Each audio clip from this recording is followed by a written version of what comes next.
Hello. As you can tell by the title, we're going to be making some dealings with the Wycoon. So that's what we're immediately going to jump into. Last time we did the quest against Nasilla, so we now have the boat set up.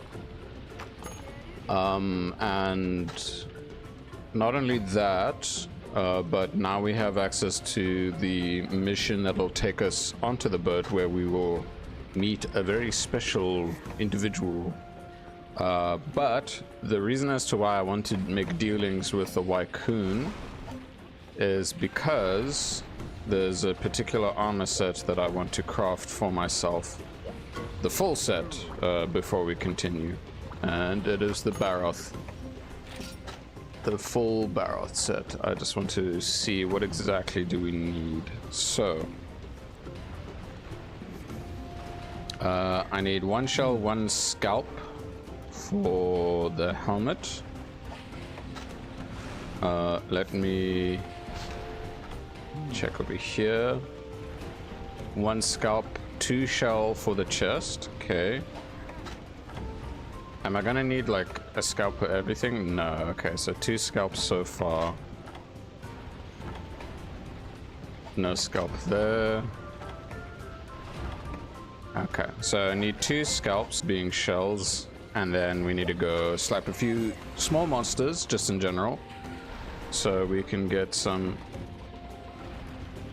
regular stuff, regular small monster parts. Seems to be a bit of a little hiccup with internet there. Sorry for that. Okay, so trade materials. Well, conveniently, I have all I need in terms of the scalps right now, so we'll just get the 2. And then the rest we'll grab the rubbery hide. If we have to slap Gypsaros again, I'm fine with that. I mean, I'm using its Gunlance, and that's pretty nice so far. Okay, so of the armor pieces, what can I make?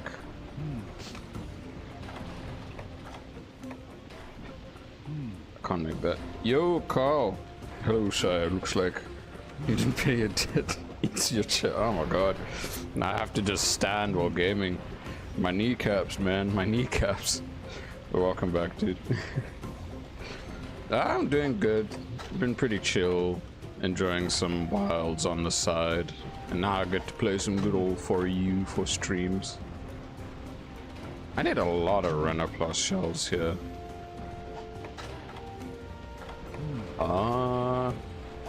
Wait, do I have a quest for Renner Plus? But yeah, I hope you're doing alright on your end, my boy.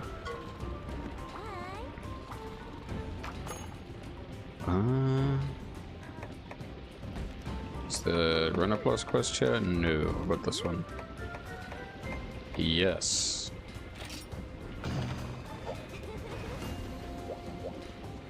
Okay, we're just gonna do some good old little bit of grinding. Rated good 3 hours for stream, nice. Sorry for the wait, but I'm here now.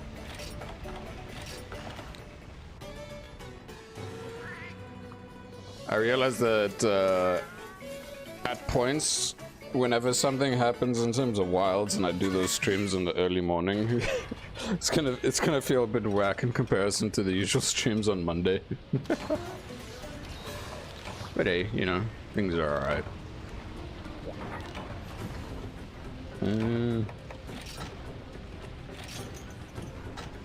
I assume I can get killer beetles in this map. I'm not sure. It's like much harder to come by though, like rare.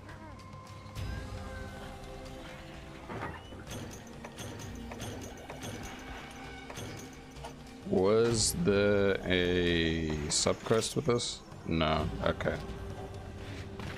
So priority, kill creatures, pick up bones, and get bugs. Not these bugs, like other bugs. I'm trying to recall, isn't there always in one of those like little cat hideouts like a bug that you can start Using your net on or not?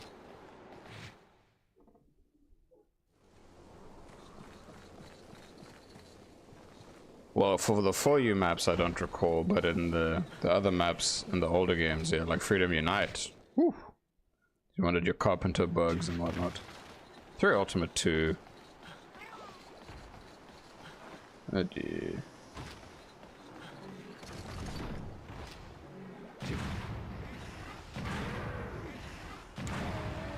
Is it dead now? Yes, it is. Okay, cool. So we're gonna ease into things by just casually getting all this side stuff out of the way, get my full Baroth armor, and then we're gonna see a very edgelord boy on the bloody on the boat, just crashing down, messing things up.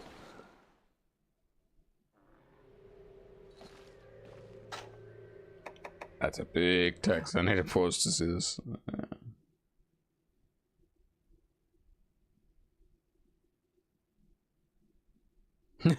Oof. Oh god. Yeah.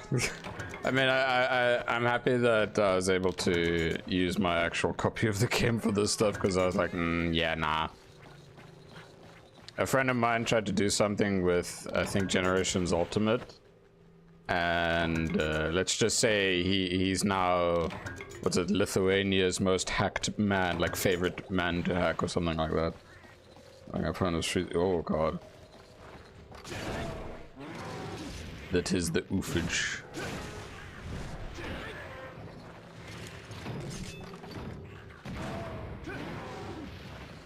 Did you get the chance to play Akuma yet in Wilds, or no?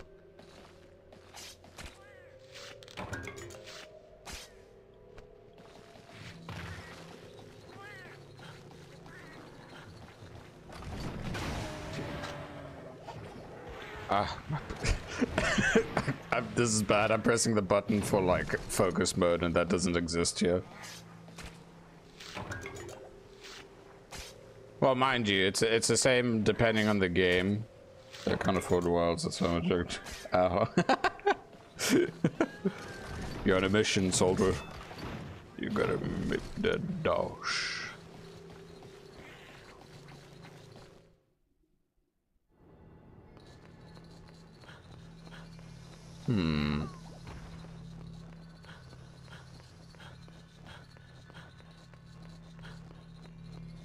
I know if I had access to the desert, I'd be able to very easily get some killer beetles.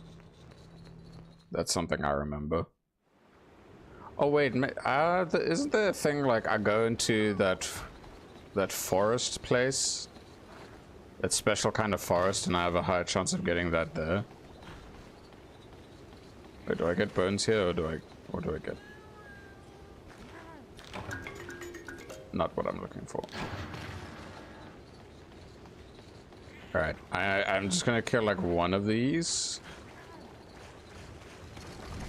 Or two. I can just do this.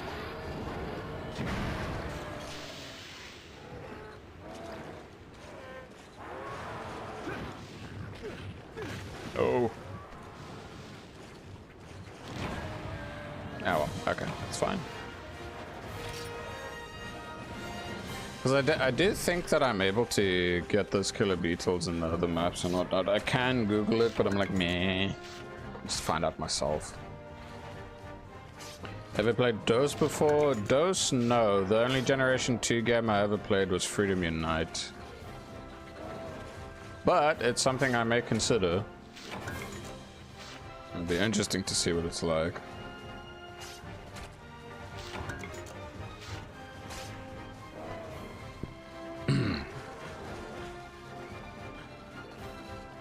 I don't know if I have enough time to see if I can catch some bugs with the net.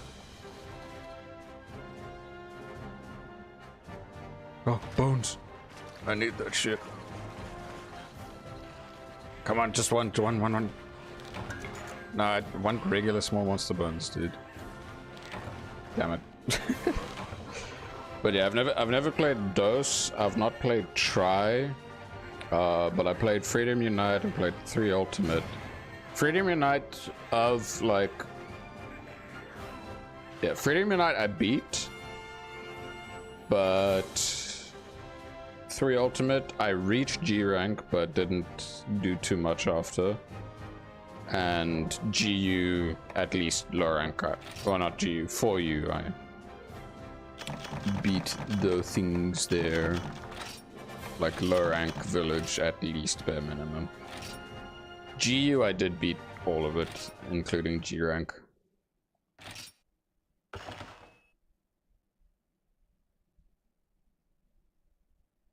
Alright, I think I can make more. Like I can actually make the armor pieces now, at least some of them.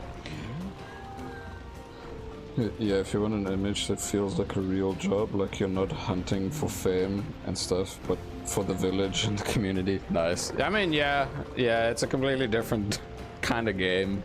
Like the first 2 generations, that's for sure. Yeah, at least the first iteration of them. Alright, so I need another Renoplos scalp. Still need Killer Beetle for that, but... Is this Blade Master? It is Blade Master, okay.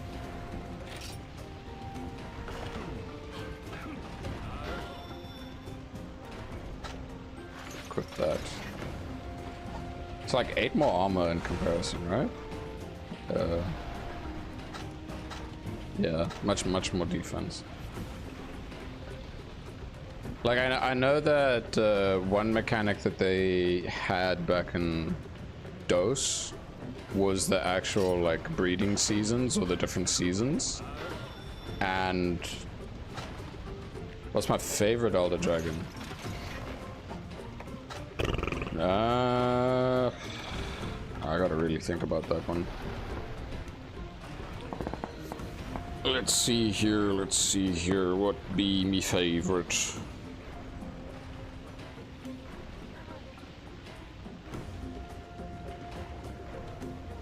Oh god. There's a lot of great ones to choose from.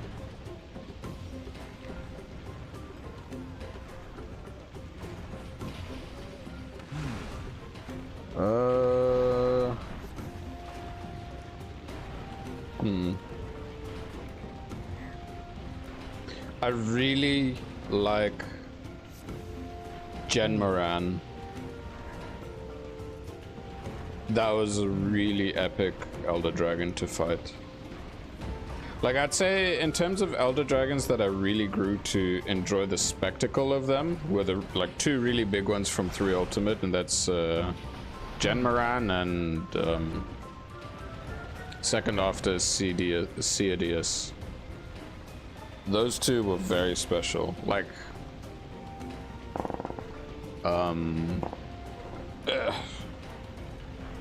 yeah, those 2 are the ones that stand out the most for me, but I really like Genmaran because its fight is so cool. It's like sand skiff in the desert and you slap shit. Like I know you get Darren Moran here, but it's like you're just an imitation. You're not the real one. It's still kind of cool nonetheless. Barath. My favorite is leg guy. But my favorite is leg guy Chris. I mean, Lagiacrus ain't even an Elder Dragon, man. But Lagiacrus is definitely one of my favorite monsters, big time. Well deserved of the top 3 favorite monsters in when they did the 20th anniversary thing. That was fun.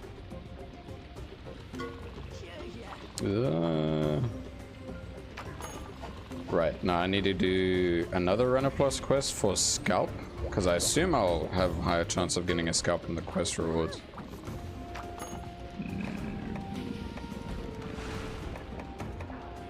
Do I have another Runner Plus quest or no? The answer is no. So we do this again. Nice. Wait, damn, he's so cool. I thought he was an elder dragon, the same as Dredging. So yeah, no, dude, there are some super powerful monsters out there that ain't even elder dragons. Like, if you're gonna ask me one of my most favorite, like, super powerful monsters, a Cantor. Like, Monster Hunter Freedom 2's final boss. A Cantor is so badass. It's a flying wyvern, but it can't fly. It's just so cool.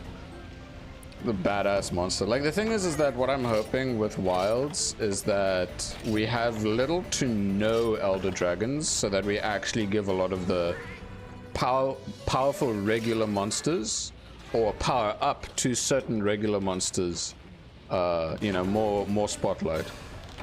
Like, one thing that I was really happy about is how they changed up Mizutsune to incorporate things from Soulseer.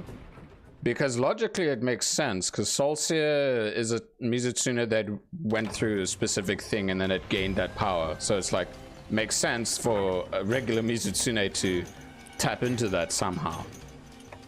But I'd say the best experience I had with Wild's Mizutsune was definitely like 5-star tempered difficulty. That one made it so that it lasted a good amount longer. I've yet to fight any of the other tougher boys that they've added with the recent update. Or the tougher versions of things. I did... Okay, the only one that I did do was on that stream. It was... What's it? Akuma beating the crap out of... what do you call it? Akuma beating the crap out of Ray Da with his fists. That was fun. And it was that one took like 21 minutes, I think. But Akuma's, yeah, it's gonna be about different. Fun fact, every dragon monster is just a Kuli and Kutku. Case in point, Restless. Yeah, I can see that. The good old sensei. Yeah, my one friend reached high rank not too long ago with Wilds, so it's been pretty cool going through, well, helping them out going through some of that stuff.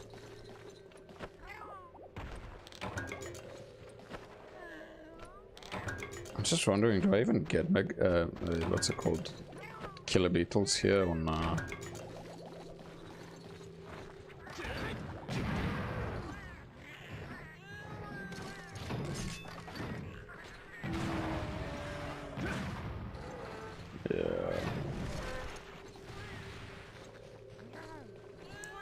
Actually, dude, with what you're talking about, well, in terms of the topic of conversation and where it leads, the one thing that comes to mind is that a Cantor eats Gravios. So I'm like, could we potentially get a Cantor in Wilds at some point? Because that'd be really sick. And if we get a Cantor, that means we could get Gunlance as well. Which would be really, really cool. The other monster that isn't an Elder Dragon, but is a final boss that I want to see again is a Talcar. In terms of how they'll get it to work, I don't know. I just hope that they can, and it'll be epic as hell.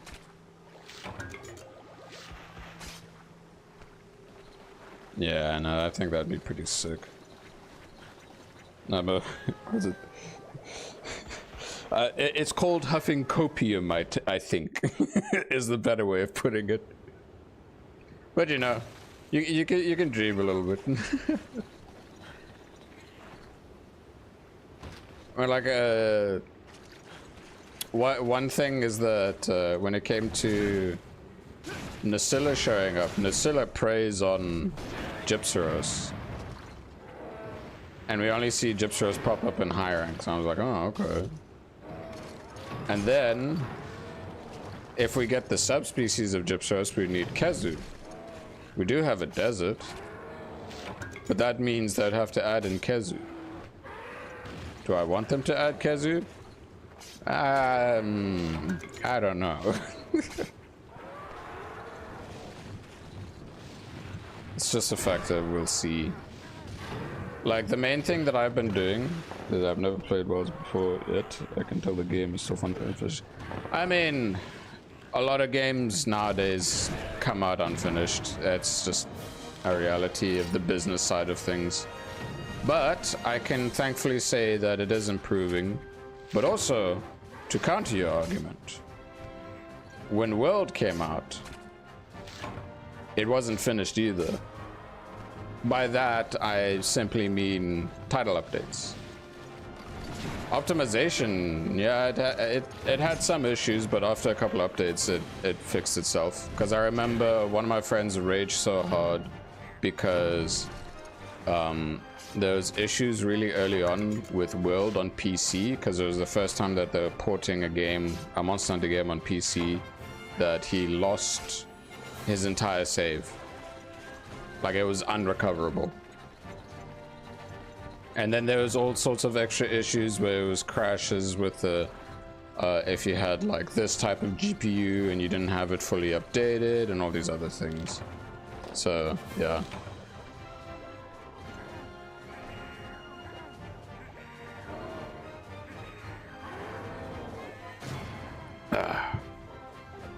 But yeah, I look forward to, well, I enjoyed playing top 10 things I hit in MH, Rajang, Electro, and Double Draw and Handler.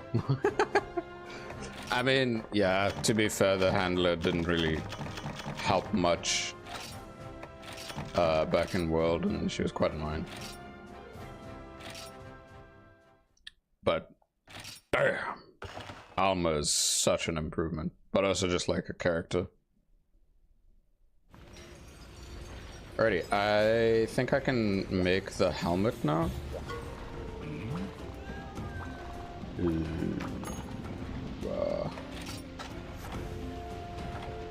Yeah, Barrow's helm, got the 2 scalps.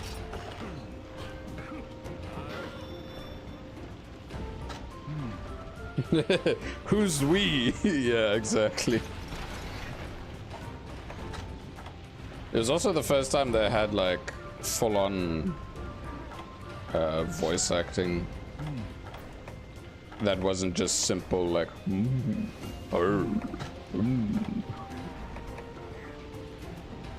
Okay, cool. Wait, I already have that, yeah. What the hell? Raffles already have. Okay, so let me just double check in terms of armor that I'm wearing right now. Barrel.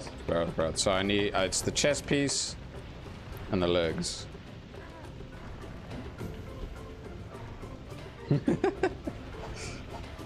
Yeah, when I was doing my no healing items challenge to record, when I was playing through that, she does say it a lot. Like a bit too much. And I'm like, silence, wench. Okay, so I need Monster Bone Large and 2 Killer Beetle. I'm gonna look into something quick. So MH4U monster. I assume it's from large monsters. But which one can I slap to make it more efficient? And then Killer Beetle. Because sometimes I need to double check whether I need to go to like progress a bit to then get access to certain things or not.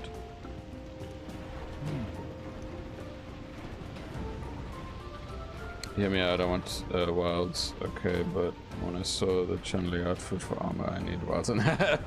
But okay, both the Chun-Li and Cammy outfit, dude. Oh, I'm just like, whew, damn. I was like, god damn. That's pretty good. The walls of eyes, extraction, wyvern, da da da da. Okay, now those are just quest rewards.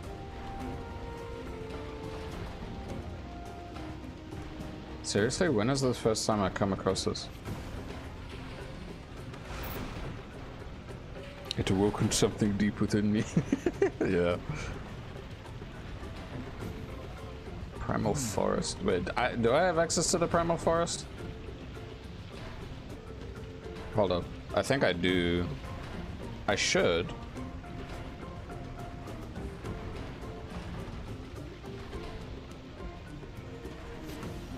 internet doing hiccups for absolutely no reason. Yo, Hadesian, welcome back. We're currently looking into what I need to do and what I need to slap so I can get monster parts. Yeah, let me just double check, because apparently it says I have access to the killer beetle. Is it this map? No. Do I have access to the primal forest stuff or not? This is Ancient Steps, Sunken Hollow.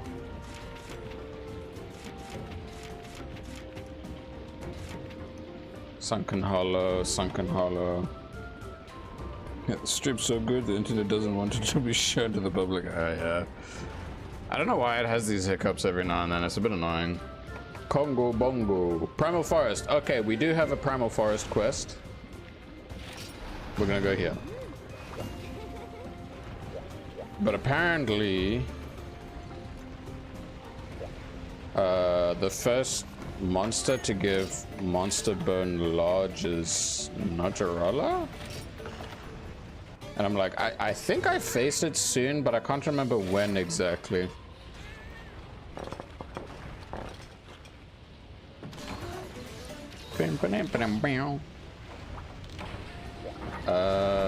Right, I need to make sure I do that so I don't so that my inventory doesn't get crazy full out of nowhere.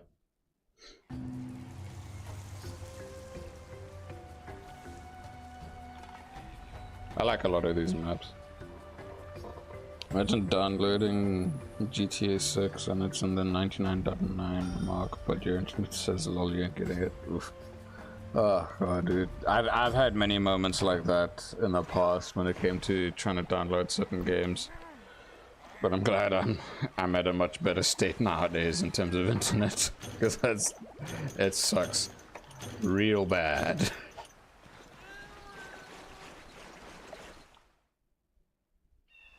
All right. What did the website say, or did I close it? So area 5, area 6, 7, and 9. 5, 6, 7, 9. 5, 6, 7, 9. Alright, so we're just gonna go to area 5 first. I'll slap the baby monkeys in a bit. 5, 6, 7, 9. 5, 6, 7, 9. I just need 2 beetles. Oh, we'll kill these ones here.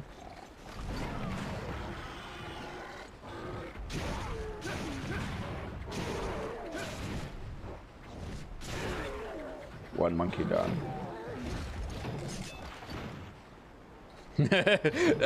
I could relate to that because there's been many moments where I'm like, oh, I could phone them, I could go to their thing, and I could do unspeakable things. I just want it to work.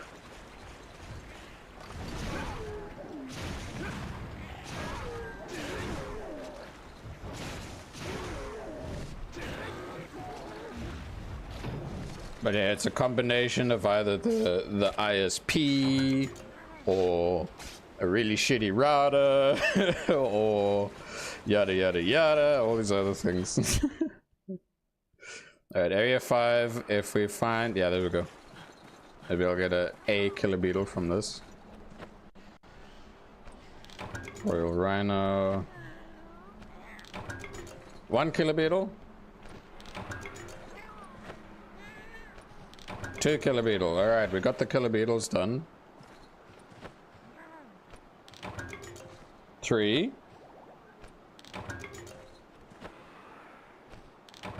Okay, cool. The fact that we got 3, hells yeah, I'm happy with that. Bird monkey.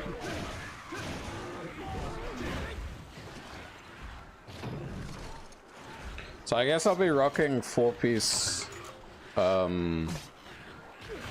4-piece Baroth set for a bit until I progress more. I can't remember if what do you call it? I can't remember if with what I'm about to face will affect anything, or unless there's another thing going on. Says, I really don't want to blame my internet provider. I live in a last 6 7 minutes work. Ah. Yeah. Yeah. That stuff sucks.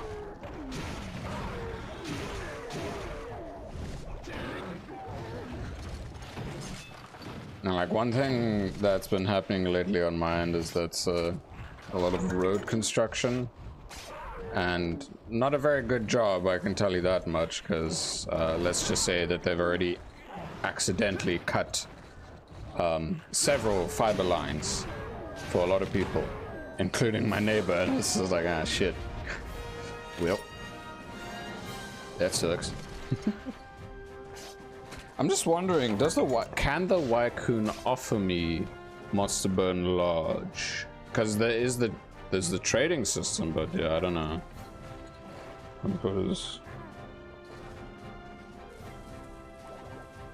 I mean, the fact that he got electrocuted is like, yeah, serves you right for trying to be an idiot.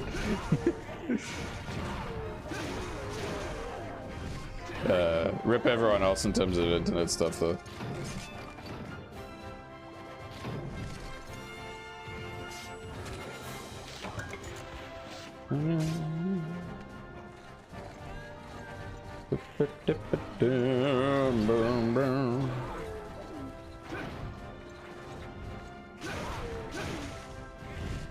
I was also trying to remember, because like some quests only show up when you do like more of a quest line. Like the first Great Jagger you face, you have to do some side quests. So I'm like, is there a Najarala that I can slap before thingy or what? I can't recall. But hey, look, another killer beetle right here. Sick.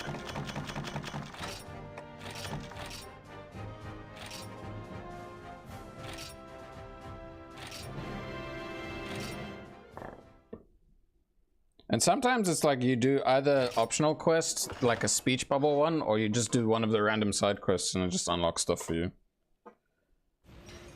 So, thinking a bit about that.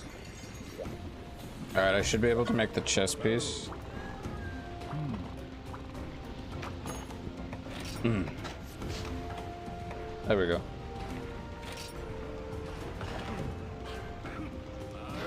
Bird. Yep. And the last of the pieces I need to slap. I gotta slap Gypsera so I can get another barrel shell. And then it's the 2 Monster Bone Lodge. Otherwise, yeah, that's about it. Let me just see if he's gonna be kind enough to sell things to me or not. Let's see, is this done? Yeah, it is. Okay, cool. Alright, let's go, baby. I can now set up fire herbs, because then that means I can make gunpowder and upgrade some of the gun launchers that I've been needing to upgrade since last time. Alright, trade materials, no? Browse, where's redeem to box? Okay, sap plants, no, not that many. I'll grab like 20. Yeah.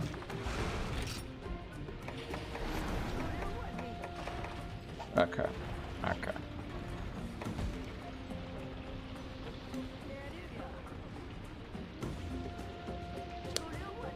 We should probably do this one as well. But yeah, let me just double check again about this. So, Monster Bone Lodge. Caravan 4 or low rank Najarala. Caravan 4. Yeah, that seems to be the main thing, the main source that's from. And then what quests do I have access to? I have access to Caravan 4. Only 1 monster though. Which means, yeah, I'll probably need to progress. Yeah. But, as said, I need to get another Gypsera's part so that I can make another shell.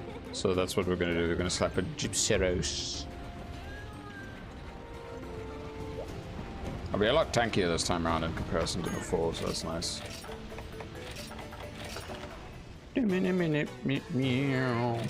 Skip that. Alright, but we have nearly the full set of Baroth. And when we do, we'll have defense, guard, and attack activated, which will be very nice. Because it's a very solid set, both in 3 Ultimate and in 4U. It's great. Item sets. Okay. Do I have... How many antidotes do I have? Not a lot. I know they'll give me some more, but let's just prep and take some, at least bare minimum. Like that many. Yeah, that works. Alright, let's go slap another Gypsyros. I'm also just trying to remember, how many did I slap last stream? I slapped quite a bit of them. That, yeah, that I recall. I slapped quite a lot of them. Yeah, I slapped them quite a bit because I needed, like, a lot of the poison sacks from it. So, yeah. Alright, let's do this. So we did a simple warm-up quests of slapping a bunch of Renoplos and a bunch of monkeys. Now we're going to be slapping a rubber chicken. That has a flashlight.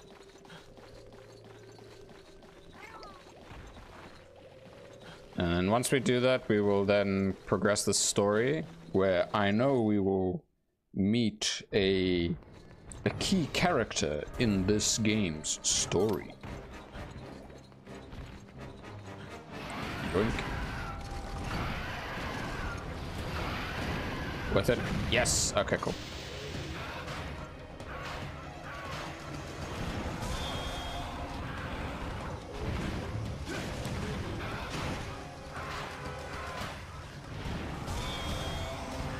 Apologies for the flashbangs that you're just witnessing with no consent.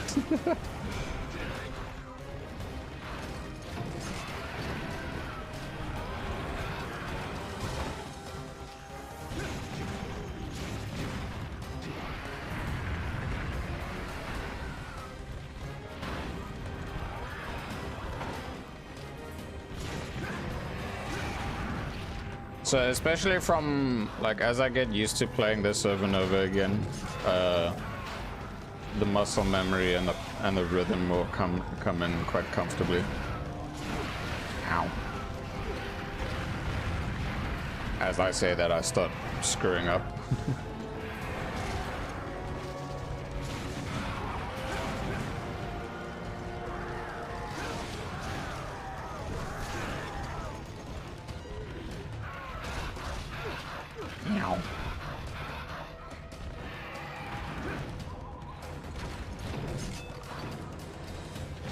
Begone, Khonshu.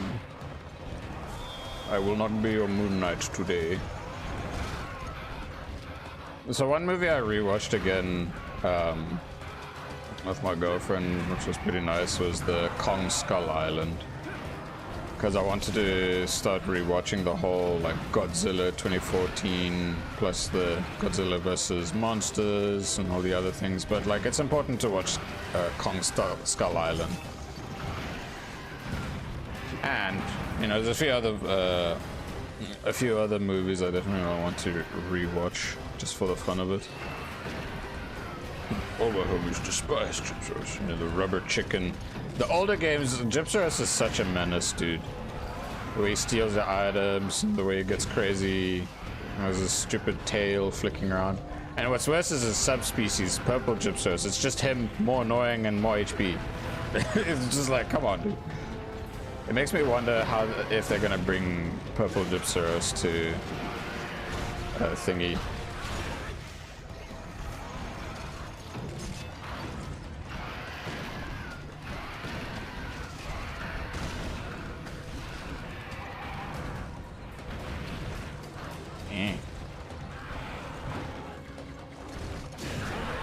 Mounted. Such a broken mechanic.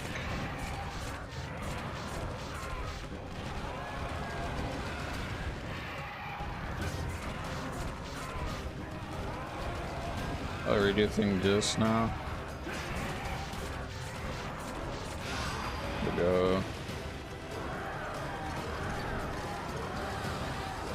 Since I watched the MH live action movie now, the TV is taped and running in hopes of present tears. Oh god.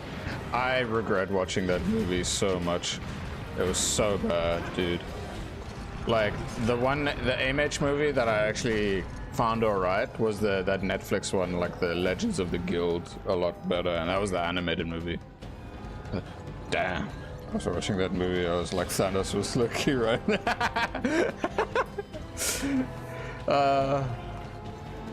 Yeah. There's a lot of shitty movies nowadays, honestly. Yeah, no, that one was upsetting, especially to someone who's a Monster Hunter fan. Like, that movie was ass.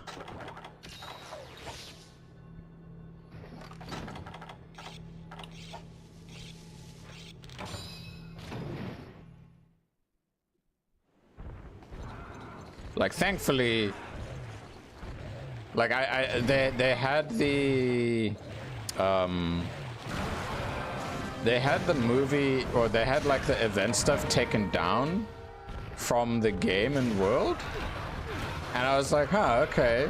But it was not just that, they also removed the Assassin's Creed thing, so it's like, well, I guess it kind of like one, you feel kind of special that, hey, you still have it, but I'm like, I never use it because I think it's shit. I think it's like it's like useless. Cause like the opening scene had me like, cause on the boat and sailing in the dunes and Diablos came out. Yeah, no, that is always really hype. But then they ruined it. They ruined it.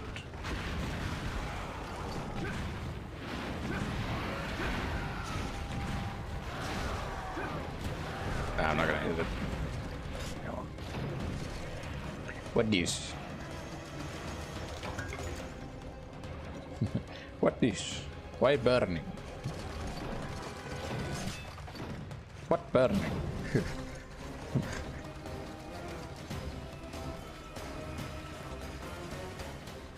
Boom, boom, boom, no.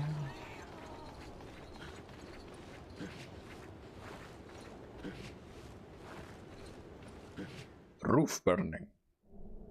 The moment I saw the modern day military and MH setting, I said, yeah, yeah, it's just, nah, it doesn't work, it shouldn't, it just shouldn't.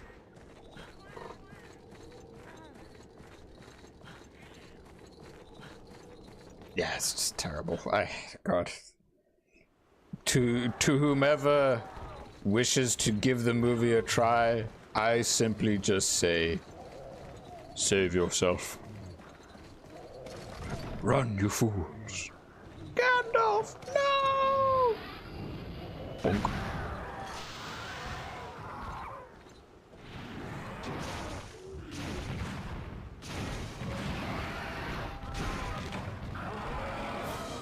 Nice.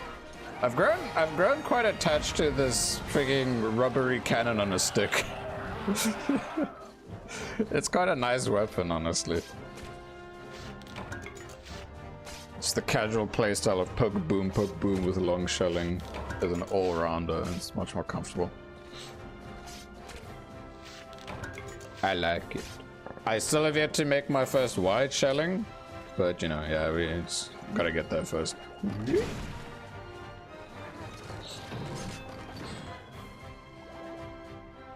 Yes. The good old Monster Hunter language.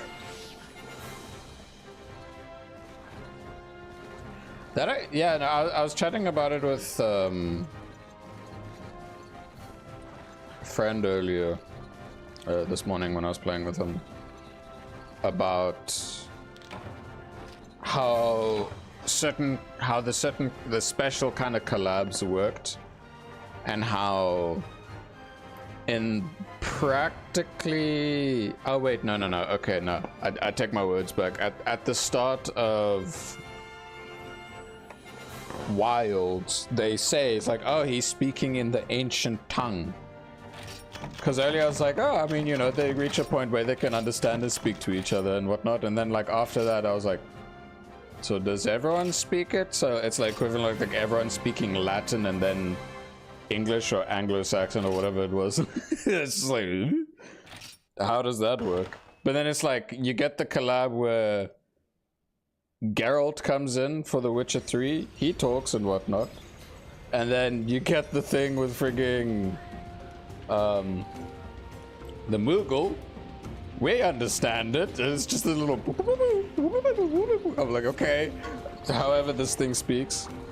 But yeah, MH Berserk. That's all I wish for in my life. I think there is a Berserk thing in GU. I'll check that for you now. I'll Google it quick. Alright, yeah, okay. So now I have all of the, well, the shells I need. But yeah, let me just Google that quick for you. I'll double check for myself.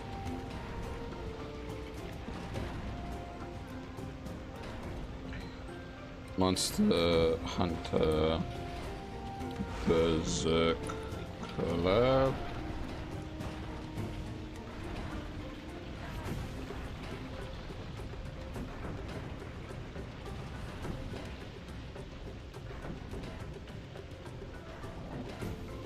Hunter Generations Ultimate. No, there isn't.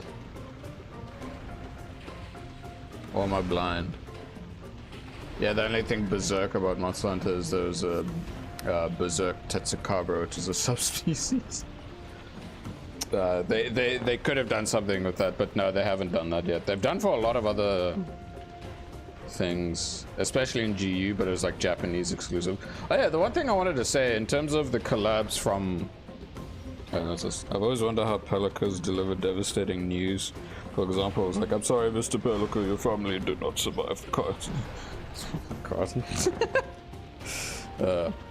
That's okay. That's one thing I do appreciate about Wilds, is especially once we reached Tashin and whatnot in terms of that village. We hear, like, you know, some of the people during that incident where Nata left, some people died. Some. And then another incident, which was like a side quest, which is basically, hey, go look for this one person. You find a Shei-Wu, and you find out the Shei-Wu killed and ate the dude. Because you just find the remains, and it's like, oh, well, that sucks. Because you go back and he's like, I'm sorry to say, but this is what happened, and I think this is why it did this. And it's like, oh, okay. I was like, damn. Like, actually talking about people that getting killed and whatnot. But I guess it makes a bit more sense in those locations, because they're like, oh, you just accept your fate. Anyway, let me just double check here. So, if I am not mistaken, the only thing I need is just 2 Masabono. Yeah. The only problem, well, I guess for a lot of modern gamers, is that you'd have to read through the text, and a lot of the mission things, that's about it. You literally have to read it, and then it'll show. But in a modern setting, I'm glad that they did the way they did in Wilds, for those things to be like, hey, yeah, no, people have died. Yeah, they did. They're gone. Roll Hunter. Alright. Okay, I need to eat a meal. The game's telling me, it's like, you probably should, you know, do this and whatnot. And I was like, yeah, okay, I will. Okay.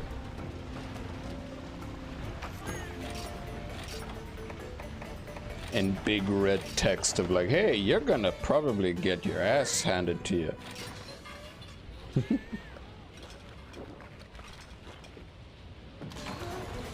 Bam. Nice. Anyway, before we dive into the progression, the one thing I wanted to say is that the few Capcom collaborations, like the really impactful ones, not necessarily Capcom exclusive collaborations, the collabs that were most impactful for me in terms of World and Wilds was the Witcher 3 one. I now have Witcher 3. Have I gotten around to playing it yet? No, not yet, but I do have it, but I will play it at some point. Final Fantasy 14. Did I play it? Yes, I loved it. I enjoyed it. I played all the way up to the Shadowbringers expansion, and I don't know, maybe halfway into Endwalker, but I haven't played since. And now, because of the Street Fighter 6 collab with Wilds and how they portrayed it, now I've been looking into lore videos, like all the lore up until Street Fighter 6, and I'm like, now I want to play Street Fighter 6. just for the enjoyment. Dust has a skull of a past hunter in the desert zone. The description literally said that the remains of a hunter, hopefully you don't end up like him. Damn. FU has a collab with One Piece, and Portable Third has a collab with Metal Gear. You want to know the one thing that I find really cool in terms of events or collabs is the pirate armor. Do you know the ones I'm talking about? Like the sailor pirate armor, the very bright red and gold armor sets. It's like the equivalent of quality to the Universal Studios thing, where you get like the more bright blues and golds. Because those are sick. Those are really cool. Yeah, the gold D stuff. Yeah, that shit is epic, dude. Because I remember looking at the concept art of one of them and I was like, my god, and that's armor in the game? But I know it's like, some of it's Japanese exclusive and whatnot. It's like, damn it. Why was it so niche at that time? Anyway, let's go dive in. Make sure, yep. Are you ready? Yes, sir. It's time. We're gonna see a very MH manga in Capcom. There was. It's called Flash Hunter. It's an officially licensed one, and it was really cool. I read it, and it's mainly takes place like bridging the gap of Freedom Unite Gen 2 stuff into Gen 3 stuff. The first time I heard about it was long ago from, I think his name was Super Rad on YouTube. He made a video about it, but it's good. It's really good. I love the art style and everything. The story that they portrayed was really sick. Also,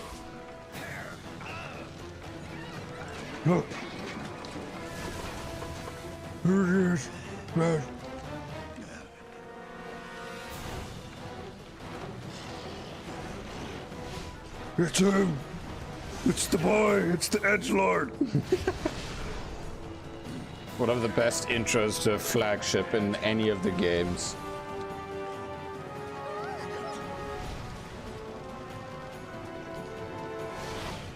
I think another really good intro that I think of is the intro of... Oh shit, now I gotta be fighting. The intro of Kushala Deora.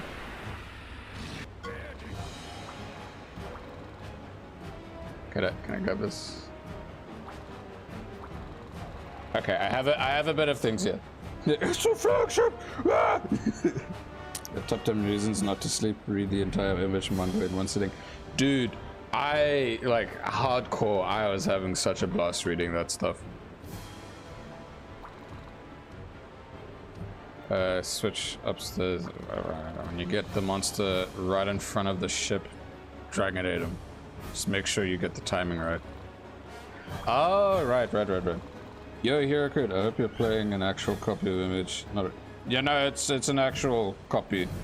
Because I spent a whole morning learning how to frigging mod my 3DS just so that I can frigging grab it, put it on here so that I could use the Azahar emulator. Because when I looked into it, it said the Azahar emulator said like you need to have your own like legit copies, and I was like, well, I have it. So yeah, so I got the game, the patch, my original save, like this is just the second save slot, and the DLC. So yeah, I made sure of it, and in one of the other streams, someone did ask via a comment, and I told them.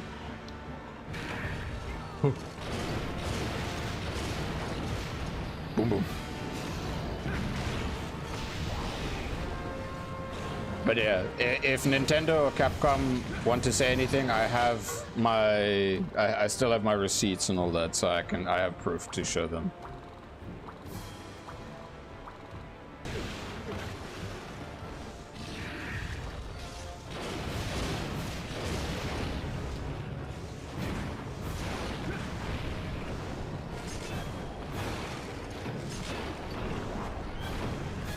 Is this where I gotta have the ballista?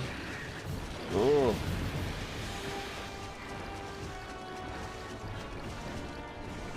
At the time it was digital.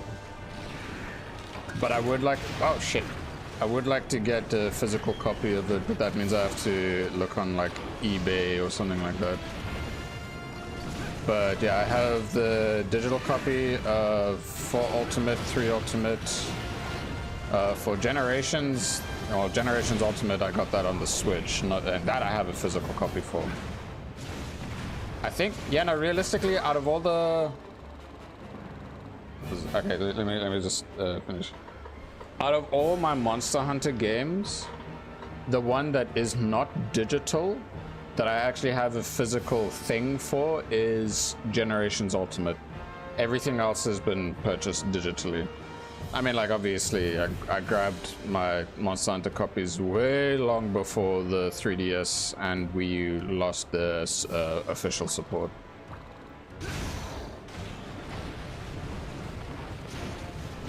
Plus, for streaming purposes and recording, I was like, well, I'd rather set it up on here if I can, because then it can at least provide, like, present it in better quality than just trying to set up a weird camera angle. Oh, shit. I need to heal real quick.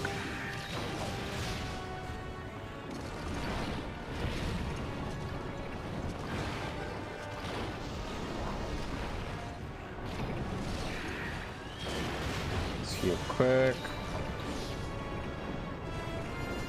Do I even have a ballista? Oh, wait, no. Damn it.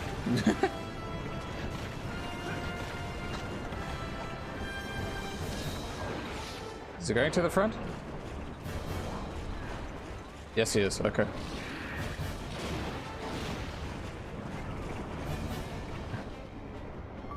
Wait, is it gonna hit? Yes, it is. Okay, good.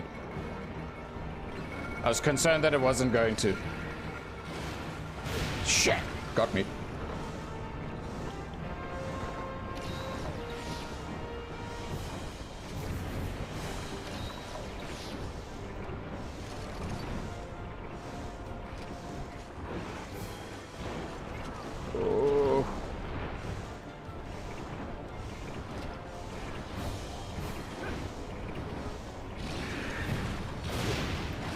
Such an awkward position right now. Just wait a bit. I'm trying to gather my bearings a bit more. Alrighty. Oh, okay. My cat's being a legend right now.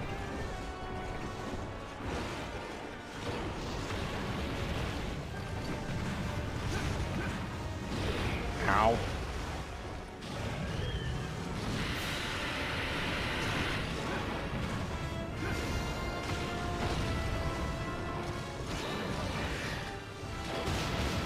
Alright, while I can still read the chat, the one thing that I still wish Capcom would do... Oh shit. Alright, I have a bit of a moment to read this thing. Anyway,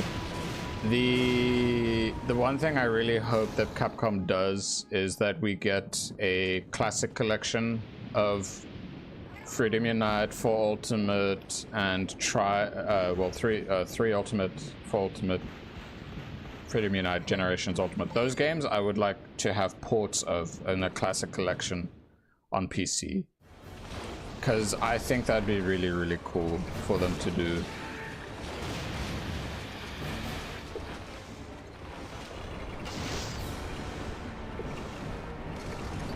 Hit me! Hit me! Okay, there we go.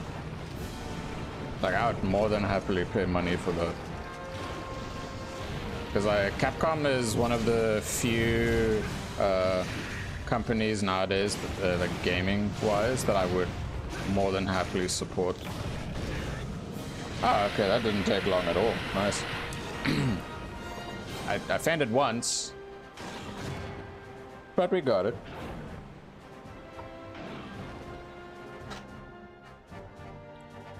What do we got here? Defiled scale. Defiled! Yeah, my cat earned that level up by shooting that thing. Cutscene!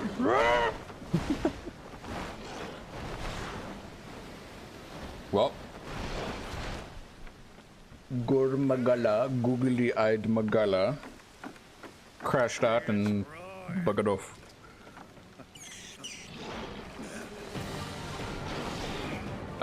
He's coming back. Oh, it's Ace Hunters, wow.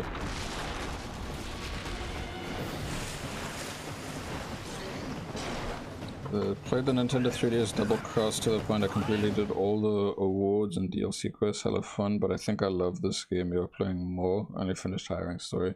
Nice. I mean, like, when I was playing it on my 3DS, I mainly beat low rank village. I was close to beating low rank hub, but yeah, no, it's fun. Like, I thoroughly enjoyed playing throughout GU on my Switch. I didn't beat all the quests and stuff. It's quite a lot.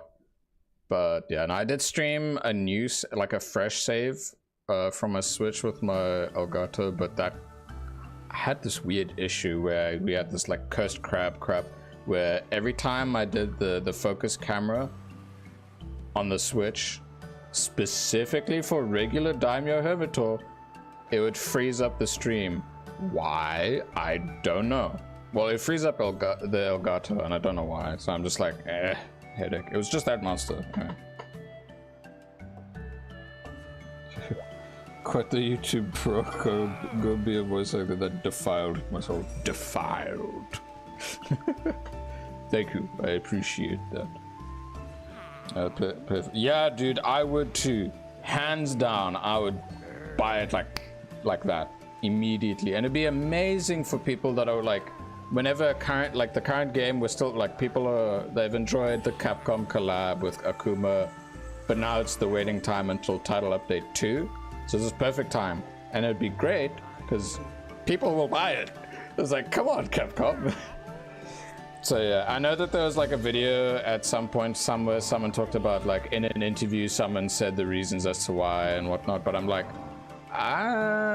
maybe not. I don't know. It's literally just one interview and it was translated, so it's like maybe it wasn't like how it was actually translated and stuff. So I don't know. It's a bit difficult to really pinpoint if they would or not, but I really hope they do. They've not made an official statement to say, no, we're not going to do this or that. So yeah.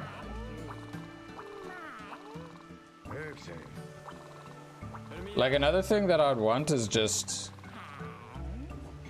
slightly adapted, well, actually, no, yeah, keep the main original controls, just have it be upscaled visually, but keep everything in the same style and difficulty without fixing anything. Because I want people to experience how Freedom Unite is in its original state. Yes. Agreed. Agreed, dude. Like, growing up, I've always known about a lot of the Capcom games, but I only got to know about Monster Hunter when I was playing on my 3DS, like playing Pokemon, and it was like, hey, try out the Monster Hunter 4 Ultimate demo, and I'm like, okay. I went in, didn't know what the fuck was going on, and I quit. I eventually came back when World came to PC. I was like, you know what, sure, I'll give it a try. And I just fell in love with the series. I was like, oh, it's amazing. I'd say the only like Capcom game I played a little bit when I was younger was definitely like a bit of Mega Man. Not to beat it, but just a bit of it.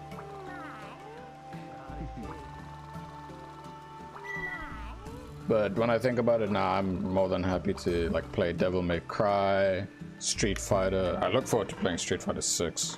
and all that. The art style for MH, like, have you seen some of the... Yes, dude. I love a lot of the people that work. Like, I love the art style that the people with in the concept art team do, in the art style team. It's amazing. And even the art for frigging Street Fighter looks sick. When I saw that stuff, I was like, oh my god. It's like, look, it's Fabius.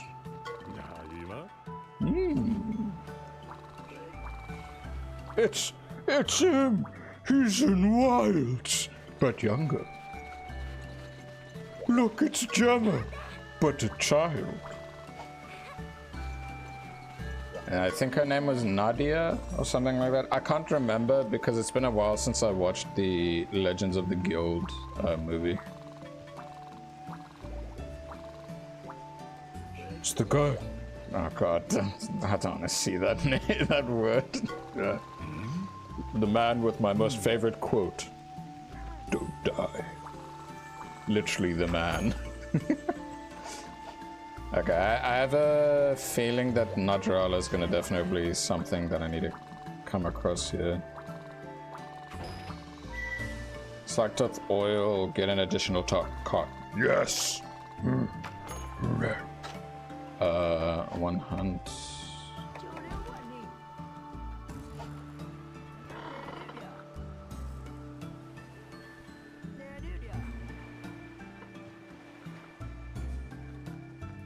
Yeah, dude, exactly.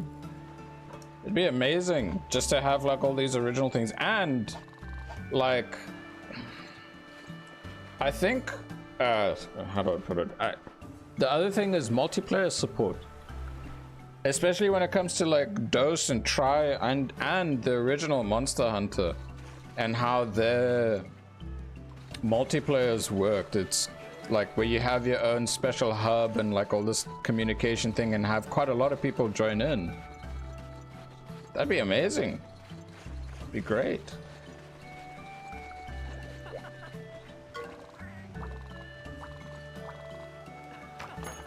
I don't care about that. Oh look, it's Aiden.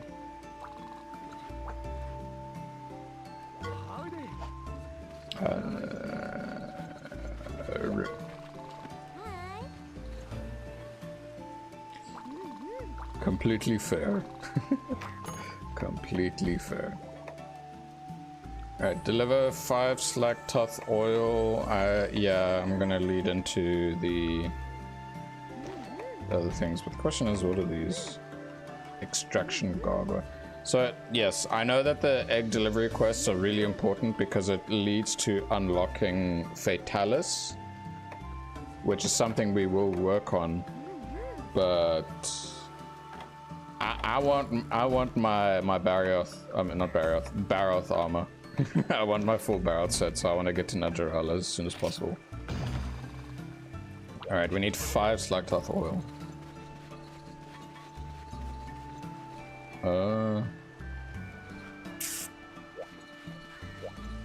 This. Probably don't need to do this. I'll do it anyway. Since we're in a new area, we can just enjoy the different background while doing this. Gravius for me is just wasted potential. I love my Pebble baby, but I hate how they designed his armor. I will personally say, because I found Gravios to be a huge pain in the butt and in the entirety of Old Gen, especially Freedom Unite, but I really like how they went about it in Wilds, and the armor seems to not be as crazy weird bulky. It's a bit slimmer, not as like fat chunky. Same with the Gypsyros armor. I feel it seems to be less on the fat chunky side, but fight wise I really like what they did for him in Wilds. Yeah, we go. Let's go, baby. We got our almost full Baroth set, and we faced off against the edgelord. The side problem would be the collabs and events not coming back. MH4U would suffer the most because of some of the weapon upgrades needed them. Better than that, all on it. Yeah, oh dude. That... It would be so worth it for those collabs to, like the OG collabs to still be there. Because there were some that I know that were limited time and or are Japanese exclusive. The only things in terms of World and Rise, the only things that were removed was just the two things in World. It was the Assassin's Creed and the Monster Hunter movie one. Yeah, we don't talk about the movie. I mean, we can shit on it because it was garbage. But anyway, what they should have done instead, like what Capcom should have done, was made like a collab thing with the with World in terms of the, because it's more important lore-wise, the Legends of the Guild would have been a much better choice. Plus, Aiden is already in World. He's there. So it's like there could be a little thing where the other Ace Hunters just come by and say hi. Maybe just Julius, maybe Julius and Nadia. Was her name Nadia? I can't remember. It's like, yeah. And Fabius obviously can't because he's busy with things leading up into Wilds. But hey, we have a chance of actually meeting Julius and Nadia story-wise in future. But yeah. Okay. One thing I will say that makes me really happy about the Akuma collab is that he's not, like, he becomes a permanent NPC and he just chills around. It goes around the different locales, does these things. I've been seeing people posting like showing screenshots and stuff that he's doing, or little videos of what he's doing. It's great. I love it. But especially because I went out of my way to look into his lore and watch the lore of Street Fighter. Like, I didn't grow up with playing fighter games, so I didn't know how crazy a lot of the lore can be, and like, damn, that is quite something. So it's really cool, like really getting into the meat of that and seeing what it's like. Just give my boy Aiden a better haircut. He's been rocking the Karen.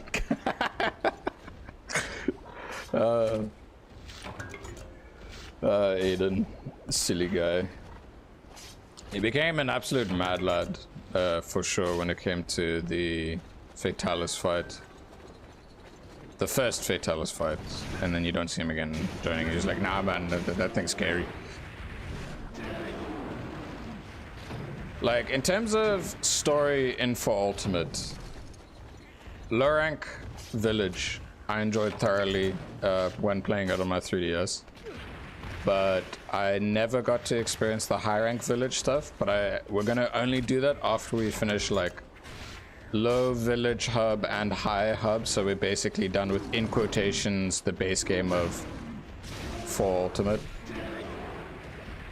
Well, of Monster Hunter 4. And then we go to the ultimate content of the high rank Village and then G rank stuff.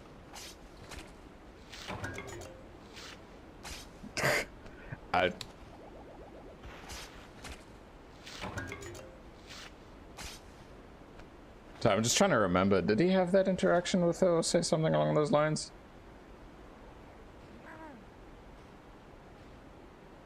Yeah, I can't remember that. I mean, there was a lot of text that I remember. How much select do I have? Oh, I have all of them now. Okay, we can. Wait, do I need 5 or is it 7? I needed 5. Okay, let's go.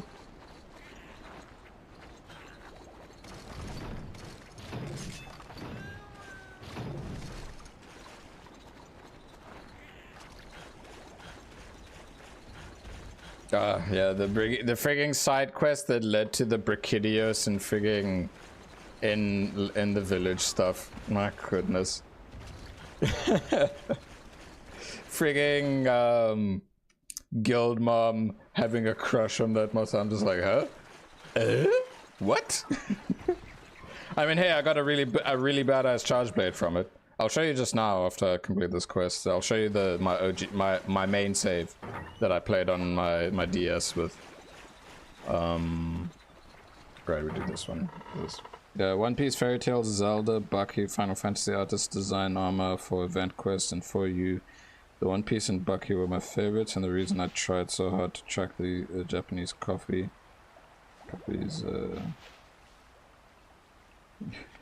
Reading simulator. Yes. Yeah, no, there's... Oh, dude, like, especially after I got GU and played it and learned about some of these things, like some event stuff, I was like, oh, that's so cool. Then I found out it's frigging Japanese exclusive and you can't play with, like, GU players can't play with double cross players because for some reason you just can't. And I'm just like, aw. Because even early on, when I was playing GU on stream, I had like a Japanese dude every now and then like ask like, hey, can we play? And then I was like, oh no, I have double cross and you have the Western version. I was like, wait, what? I was sad about that at the time. Gilman crushing on a natural disaster peak story writing. Yeah. It's the fun little comedic quirkiness of Monster Hunter characters. I feel when it comes to the side quests in Wilds, we definitely have things along those lines, especially like that Fisher girl. Yeah, that was a good example of that. Eating books. All right. Now, before we do anything there, I need to make a very important craft. I need 10 gunpowder total. This I recall.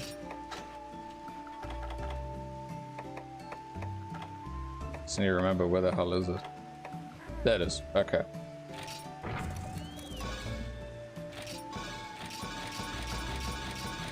So, there we go. Okay, got the gunpowder. Sada Aiden got outdone by Mike Tyson if he was top fluent. Oh my god. Oh yeah, speaking of that, when I was looking into the Street Fighter lore, there's a little bit of trivia about how M. Bison was actually what Balrog was originally named in like the Japanese version to kind of like reference Mike Tyson, but then because of controversial things at the time and some in-game dialogue that was controversial, they swapped it out and swapped the different names, so M. Bison now is completely different in terms of those things. So I was like, huh, okay, that's kind of interesting.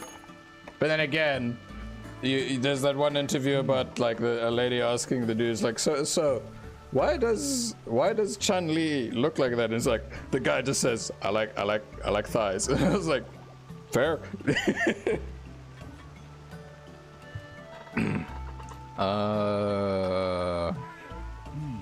Right. Was it one of these? No. Exactly. Who doesn't? Alright, so Nasilla did have a Gunlance. I didn't make it yet. I'm mainly just making what I want to work with so far. I would like this as my wide Gunlance because it looks sick. Jagged Gunlance, was it this one?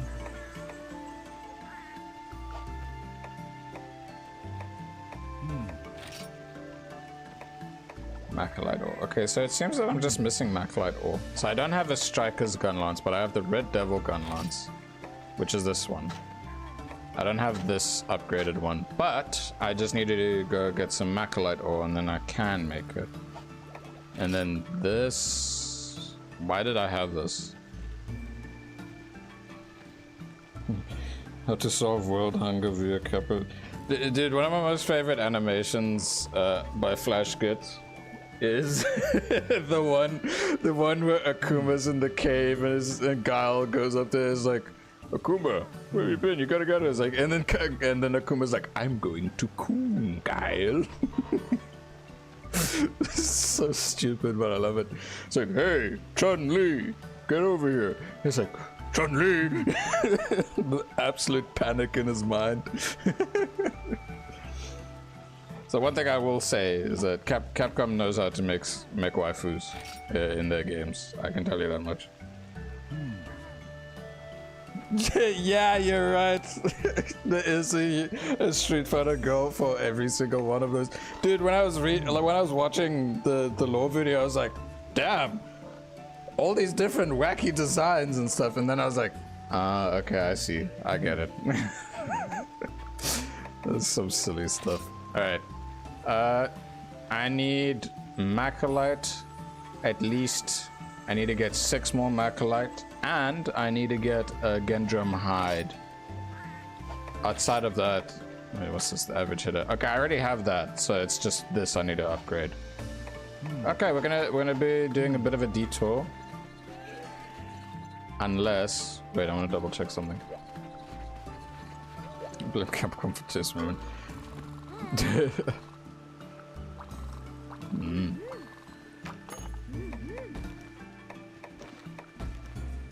Oh, wait, okay.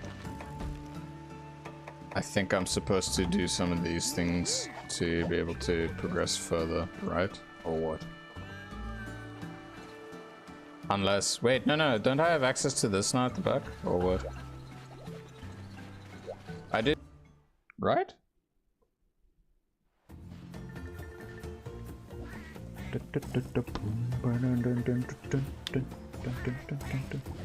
Oh wait, shit. You know, the only Gendrum quest I had was a stupid capture one. Oh, it's the hero sword.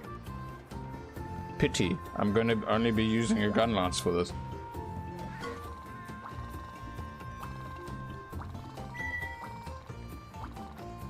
I'd say like, the Sakura Schoolgirl Sailor Cameo Jury Feed Chun-Li. Well, you already know. I watched JoJo's before. Yeah, I've watched JoJo's Bizarre Adventure up till part 5. I should watch part 6, but yeah, no, I love JoJo's Bizarre Adventure. Part 2 was one of my most favorites. Part 3 is really good, but I also really enjoyed part 4. Part 5 was epic, and then good old part 1 is just a classic.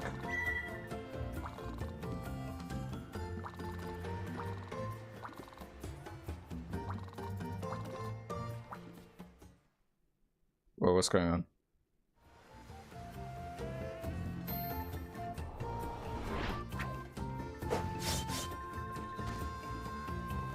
Damn! I mean, the Palico we have is the ace Palico here. Yeah, you're the ace Palico, yeah.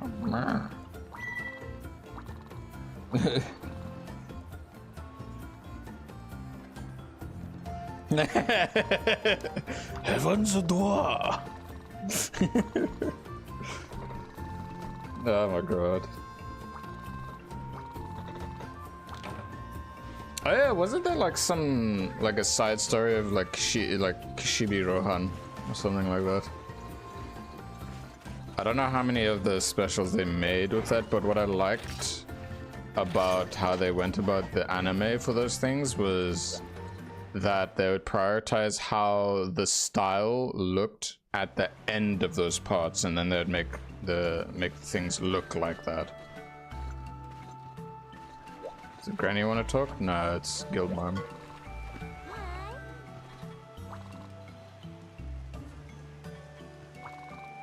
Okay, now she's just talking about thingy, Chica-san, D20s, I mean, let's decide what we Ah, I see Guild Mom is familiar with D&D. Deal with the Kongolala, okay.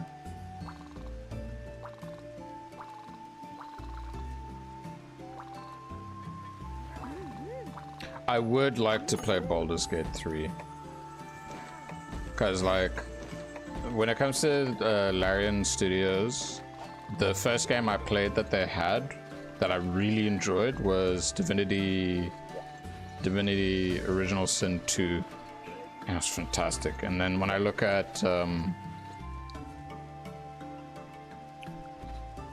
when I look at Baldur's Gate 3, I'm just like, damn, it's that, but the next step looks better, way better. Okay, let me just double check. Where's the Gendrum? Do I even have a regular Gendrum quest from doing the capture? I hope so. Okay, it's got the capture. Fine, I'll do the capture. I always get iffy about captures when it comes to like the very weak monsters. It's just a pain. I mean, like technically, I could do the Everwood.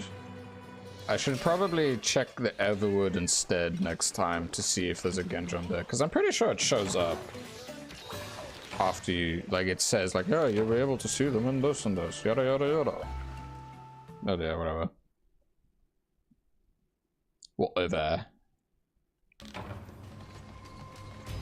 But yeah, I was gonna say, in terms of Monster Hunter and who I would consider my waifus, I don't really do the whole waifu thing, but there's three characters that I'm like, that is the Moga Village sweetheart. Her name is Aisha, canonically, and through that Flash Hunter manga, that's where you find out. Then I'd say, in terms of like, well, anything after that, the biggest one was definitely Fiorrain in Sunbreak, and then Alma. Yeah, Alma. Alma with a cami outfit. But anyway, enough of that silly nonsense. Today we hunt, we slap things.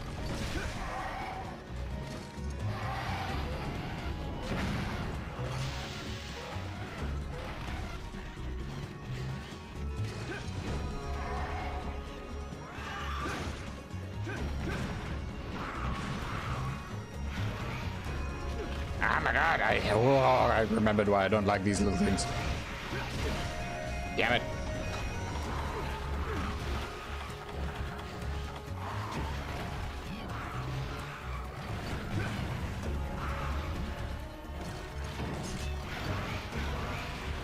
Be gone, little shits.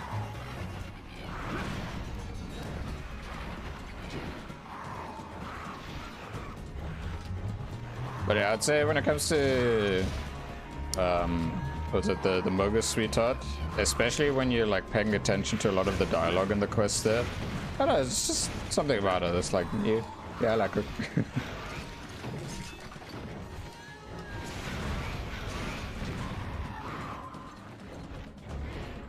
Limp away, for you are weak and feeble.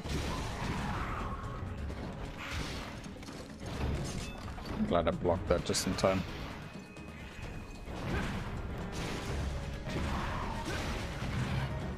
There we go, there we go. Like, I'm always scared, like, I'm always iffy about like capture quests in the old games, because like, if you don't have that specified skill that was only added in much later games, it's like, yeah. Armor into armor with the caveat, but yes. Dude, I had to hold myself back massively for that, but yes, I completely, like, you got some real homies there. It's just like, hold back, soldier, hold back. Oh, friends, nah. But okay, think of it this way. What if his friends held him back so that, you know, he should only like get it as a gift for himself for his birthday? What do you think? Yeah. Well, I don't know. I don't know your friends. I don't know them. We are men, manly men. We are men, manly men. Oh, dude, I just realized that I need to look up, see if there's new gamer poops of the Oblivion remaster. Because that stuff's gonna be so funny. It's gonna be so epic to watch. Like, I'm pretty sure he's already done some stuff on it already. Like, yeah, the classic good old internet stuff, dude. That stuff is Legendary.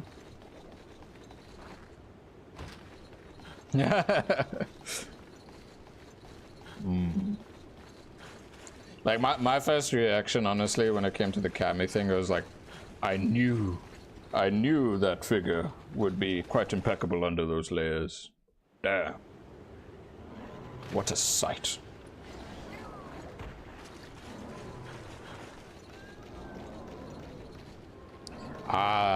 Yeah, in my opinion, it's like it's better to choose one or the other.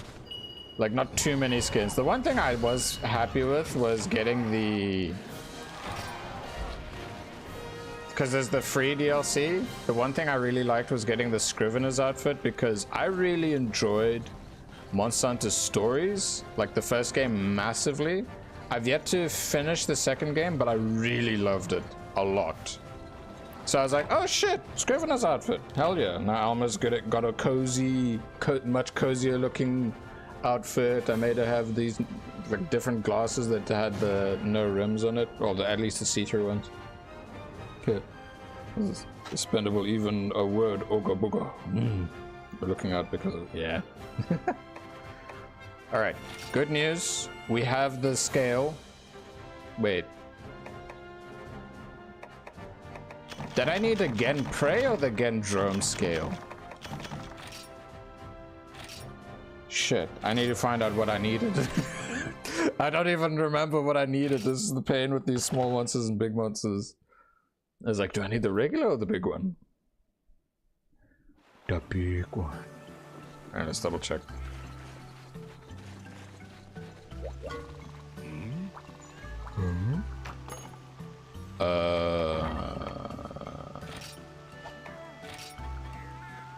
Oh no, I needed the hide, which I got, so we're good, we're good. Alright, now I need to get 6 macrolite ore. Alright. Why pray when you can draw? Paco 2025.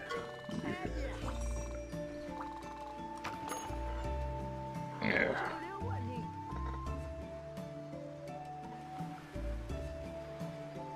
Speaking of drones, I was like not wanting to shit on the handler from Red Belt. Armor helps out a lot, especially when I'm looking for ancient librarian queens. Yeah, no, Armor's an absolute step up, but it's fine to shit on the handler in World because she's really annoying. Because I've played through World several times, and not too long ago I was recording for a no healing item run. And oh my god, because of the pacing of the story, because I'm going a bit faster, she has a lot more screen time, and it's just like, oh my god, shut up. Like, okay, there's 2 instances, I will tell you 2 instances where she's actually helpful. One for others, and the other one for you. The first one is her pushing the cart. The second one is when you first go down, well, when you first see, like, you go down to set up the camp in the Rotten Vale, she picks up a slinger torch. I don't know if she hands it to you or she uses it herself, I can't remember, but she's the one who picked up the slinger torch. That's the important part, because then, you know, we sent the fire down to chase away the Gypseros and, not Gypseros, Gyros and the Great Gyros and all that. Those are the only 2 instances. Only 2. Other times she's just just like, shut up. Handler. Anyway. But yes, Alma, to me, Alma's wife material, hands down, full on. I'll do herbs and I will do blue mushrooms. Yeah, okay. Alright, cool. Alma, my beloved, Gemma, my other beloved. Okay, the thing for me personally when it comes to Gemma is because this is her as a kid. So to me, how I view her in Wild is like, I feel like a proud older brother or uncle. It's like, hey, she made it in the world. I'm so proud of her. So I when I hear some of my friends talk about it in certain ways, I'm just like, well, you haven't played the fourth game, the Gen 4, so it's like, yeah, I guess it's fine, but it's like, to me, it doesn't feel right personally. But Alma's special. I like Alma. I will say, when Gemma was making the references to like the quotes here and all the adventures and all these other things, I'm just like, yes, our Hunter and 4 Ultimate. Right, wait, what am I doing? Wait. I need to do things. What's this? Huh? No, sure.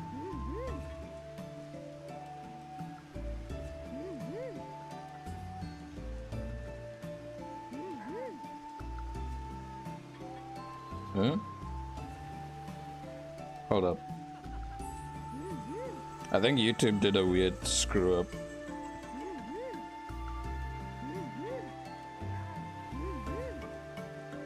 In terms of the chat.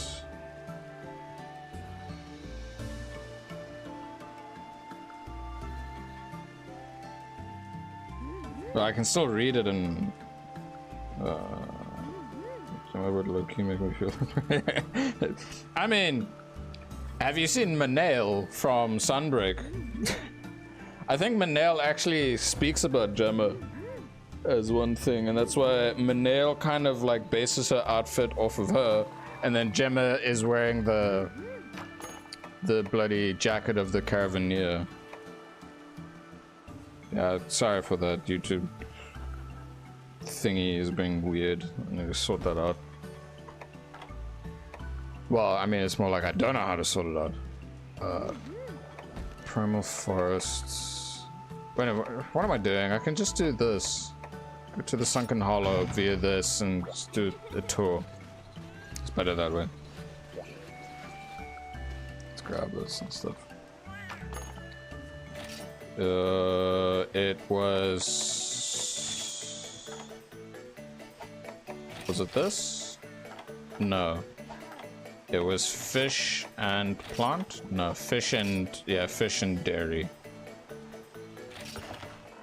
Mainly for woodsman.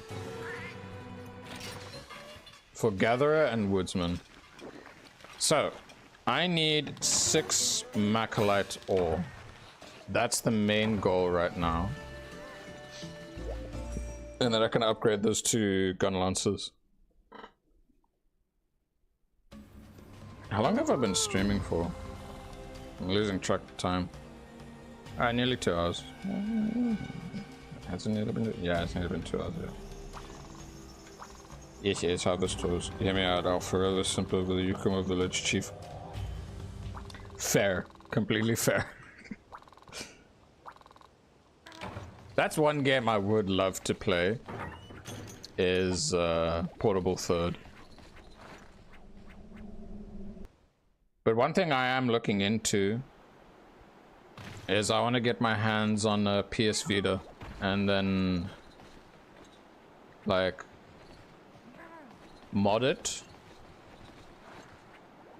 and then I can, well, I don't know if they re-released Freedom Unite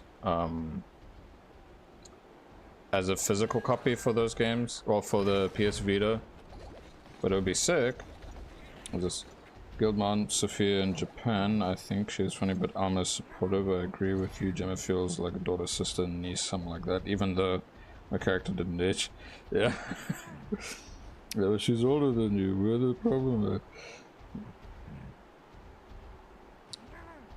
I mean, the Yukumo village, village chief. I mean, yeah, if it's a Wyverian. I mean, well, another example of a Wyverian waifus is you look at the twins in Rise. They've known you since you were a little child. So it's like, actually, wait, I don't know if it's a bit... Topic-wise, I don't think we should dive down that direction. This doesn't seem right.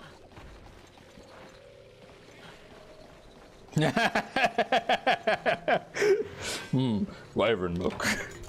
Do Wyverians lay eggs? I remember that. I remember that meme popping up so well. Even MILF lol. Like, I remember that meme popping up back in... Was it when we were waiting for Sunbreak and it was like near Christmas that one time in December? It was one of the Decembers where someone just posed the question of, do Wyverians lay eggs? And the funny thing is that in Sunbreak, they made a little funny little hee hee ha ha frigging when Hinoa she's visiting you in the village hub thing or whatever it was called in Sunbreak, and she briefly mentions just saying like, what, am I gonna lay an egg or something like that, just as a joke. But again, it's a joke, it's not like officially canonized. But I remember some people seeing that and be like, oh my god, they're going all crazy and stuff. Like, Jesus, calm down, it's a funny joke, but like, damn. I still have 3 pickaxes. I need 5 more. Yeah, and they help you in it. Yeah, in my opinion, I'd say Alma is like one of the most supporting handlers of all time. She frigging like gathers items with you. She walks around with you. She authorizes quests and hunts with you. And I don't know, she's just awesome. But she does her job really freaking well. The only time I think she was like, did a panic and nearly made a really crazy mistake was at the time when Guardian, like the first time we faced Guardian Arkveld. What do you call it? When Guardian Arkveld popped up and we actually fought it, and she was concerned about Nata especially. And that's when she ran forward, and Jem was like, what the hell are you doing? Get back here! And I was like...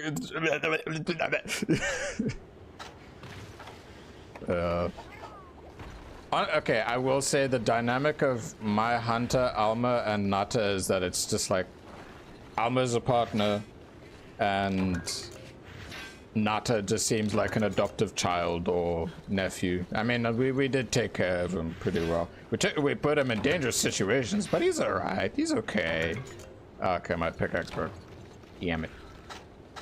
Alright, we got 2 things. So, I wish I could save you, send you a screenshot of me playing it. Nice.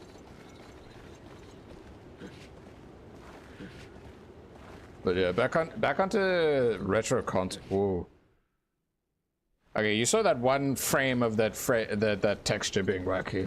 That I've said it in the previous stream, but the other reason why I wanted to emulate this is also because of the HD textures. But as you saw, sometimes the textures I'd say they're like 80% done from the place that I got them from. But I'm keeping my eyes open to just make sure to see like, hey, is it finished? Is there another update for it, or what's going on? So yeah, there's some things that may be a bit wacky. Anyway, back to retro console stuff. So I have my 3DS. I didn't feel guilty about modding it in terms of recent times because it's no longer officially supported. The other thing that I would definitely consider modding is a PS Vita. Because growing up, I never owned a PSP, but I had friends who we'd go to each other's houses. I was the guy that had a Nintendo Wii that'd come around to play that, or my DS. Or I'd go to theirs and we'd play PSP or PlayStation 2. And oftentimes we would like let one another borrow the handhelds for a weekend, and that was like really sick. It was really awesome. I got to play a lot of like, I love the PSP, man. The PSP was fantastic as a console. So to me, the PS Vita is just a PSP that runs better and can what's the word, and has 2 analog sticks. The cartridge thing, I didn't know. I was looking into it the other day. I was like, yeah, it's sick. PSP, no, modern. Yes, dude, it was. I remember another thing about those like little CMDs or UMDs or whatever they called them, the CD things. I remember me going to a friend's farm, and in the afternoon when I was I wasn't staying there for too long, but to help pass the time, me and my friend and his younger brother, we set up the PSP at an angle, and we watched the original like Spider-Man, the Tobey Maguire Spider-Man on it, and I was like, oh my god, it's so cool. It was so cool. Yeah, it was absolutely legendary, dude. Like technically I could look into like the original PSP instead, as opposed to PS Vita. But I don't know, I'll be looking into it a bit more. Like another thing I really want is because growing up, the first experience I had with a Pokemon game was on my cousin's Game Boy Advance SP. I want a Game Boy Advance SP, but also because I've not only just for those OG Pokemon games to play on official hardware, but it's also because I've come to learn about a lot of other really fantastic Game Boy Advance games. I was like, shit, I missed out, dude. I need to play this stuff. PSP to mod it, yeah. Yeah, so there's like, I have a small list so far for retro consoles to play on and whatnot. The joke of the Wycoon lay eggs happened because people asked one of the biggest lore nerds of Monsanto about it. Oh yeah, bad luck, Chris. He didn't know, so now it's up to them. Yeah, exactly. It's just like up to your personal canon whether you'd want it or not. And the fact that in-game and Sunbreak, you know, it makes a joke about it, and people are like, the tinfoil hat, all this stuff. It's funny. All right, I'll upgrade the steel Gunlance into the Striker's Gunlance because it's one of the only ones that actually has green sharpness. So I'll prioritize that first. So let's do that. No, I don't want to equip it. Defender's Gunlance, much nicer, a lot more green sharpness and full volt. Ah, right. Kazu's in this game. Flabby hide, rubbery hide. Gotta love it. Is Red Kazu in this game?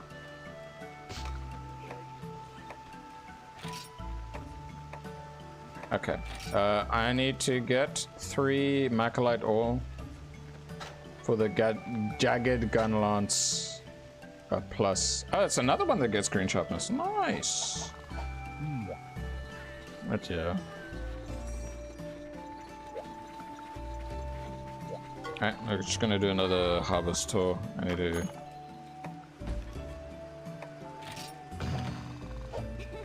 Do I? Yes, I still have pickaxes. Yeah.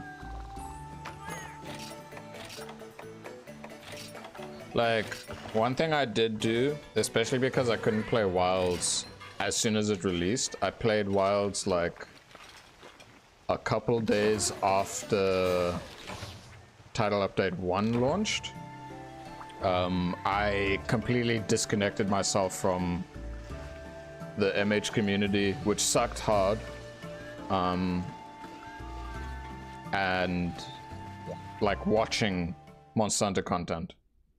So I'm at a point where I can finally enjoy watching it and enjoy seeing the memes, especially because one of my most favorite people and one of the only reasons I have left of like just having a Twitter account is because of Monsanto jokes, and then one other an artist that I really like the art style for. But yeah, Monsanto jokes, oh dude, that guy is such a mad lad with the shit that he comes up with. I was like, are you absolute genius. It's so good. But it's the one thing I appreciate about him is that he sticks to just the positive things. I will say that when I do, it's something I shouldn't do. When I click on the post and try and see like other people's comments on it, I'm just like, yeah, I should just close this because there's all sorts of nonsense and whatnot. But again, it's Twitter. What can you expect? It's like me. So I'll just enjoy the game and like all the games in my own way. And then when something cool happens, or something that I find cool happens, I'll stream it, like I did for the Capcom collab. That was so much fun, dude. I enjoyed that stream a lot. It was not just it was because what was happening was really cool and really fun, but also the fact that popped around to chill and chat and watch and whatnot also made it fun. Because we were just having a great time. Ow. Yeah, cool. I got all the Maculite ore I needed for that, so I'll just mine a little bit more, and then we'll go back. And then we can progress. Okay, now we can go. So, the major thing I definitely want us... Well, sorry. Want to reach by the end of the stream as a goal is that I want to slap Najarala so I can get the two large monster bone large, so that I can complete the Baroth set. And then yeah, we'll see how my energy levels are at that point. I'll probably still be fine. It won't take long to reach the point, well, reach that point, etc, etc. It's just a matter of like getting that. Yeah. Like, maybe not major progression, maybe like work on some of the optionals that I've yet to sort out. So it'd be good to do that.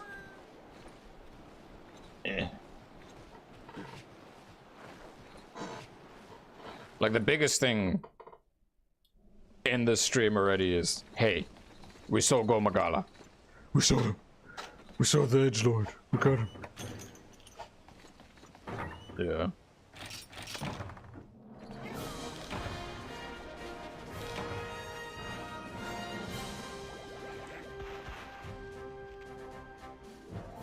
I mean, Ellis Rage Quitters, in my personal opinion, in comparison to some of the stuff I've been seeing lately, is tame, dude. Like,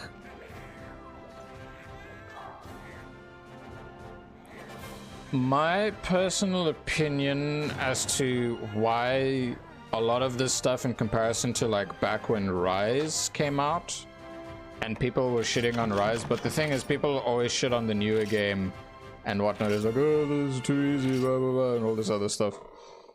I think it's because the community's grown much larger, and there's also a lot of tourists who may not understand certain things, so they might just hop on the bandwagon and just spout nonsense that they don't even fully understand. But also, a lot of people is just like, chill out. It's only a game. Why you have to be mad? Have fun. It's just a game. So like, for me personally, I like all Monster Hunter games in their own way from the ones that I've played. Yeah. Because I've had great memories in them, whether it's solo or with someone else. And I just stick by that, and I stick by to those personal experiences. But yeah, no, it's a lot of weird, I guess, modern gaming things. I was like, I don't need that in my life. I don't need that in my sphere. I enjoy this game, the games, and I'll just continue to enjoy them.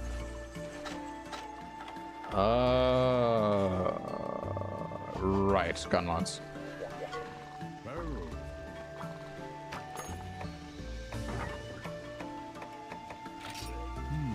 Alright, Jagged Gunlance Plus upgrade. No, not equip.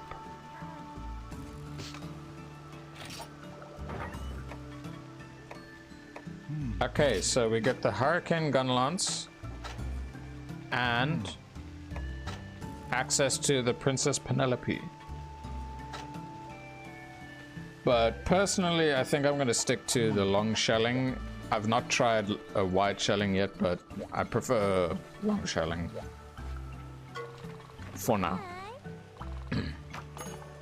Alright, let's snap a farting monkey. Big stinky boy.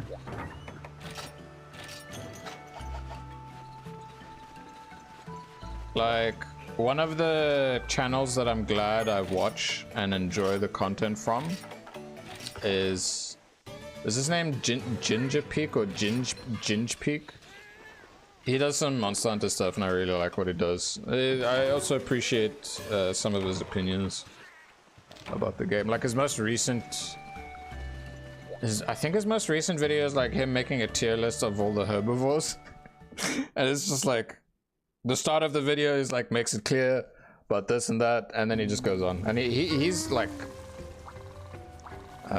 been a fan of like Monster Hunter from, I don't know if it's like from before Freedom Unite or from Freedom Unite. He's been a fan like growing up his entire life basically. So yeah. Fart monkey this way.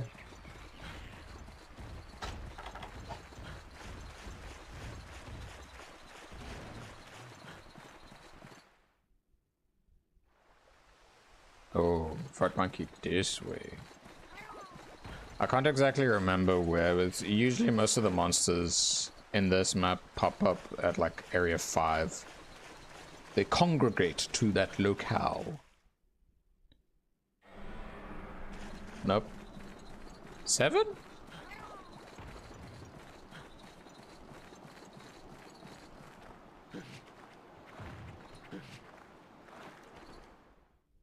Surely it's here. No, okay, then it might be in area 6. I mean, I guess that makes sense because of the mushrooms.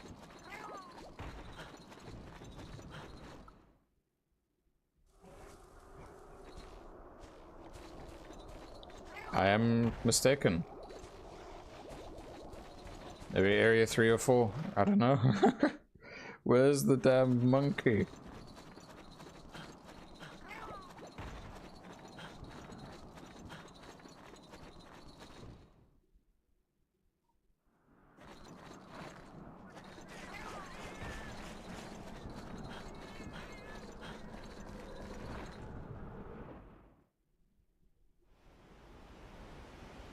Surely it has to be in area 4. I went to every other spot except area 9 and 10 and 4. I've not touched 4 yet, but we'll see.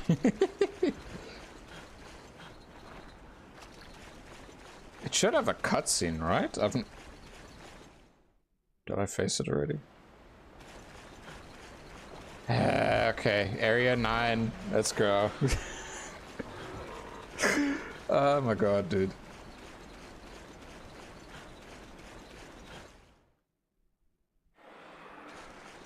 Okay. So we've got a lot of congas just chilling around and whatnot, so let's just hope that we're going into the right direction of this.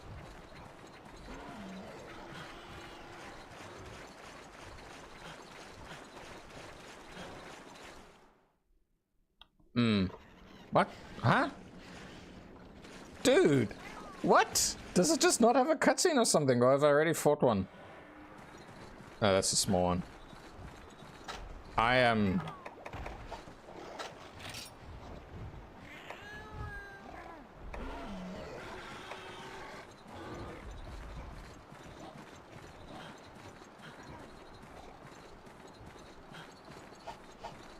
Wait, sorry. I'm forgetting that this game... Like, I was looking at it similar to like, oh yeah, if you're playing Generations Ultimate, you just have to go into the locale. Well, into the little map area, and then the cutscene happens. No, you actually have to walk a little bit in it, and then the cutscene plays. Something along those lines, right? I'm so lost, dude. What? Where is this damn stinky boy? Please tell me that there's a hot air balloon somewhere.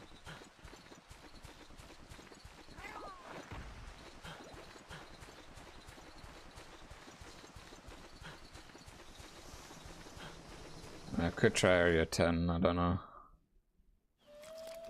It was in area 10!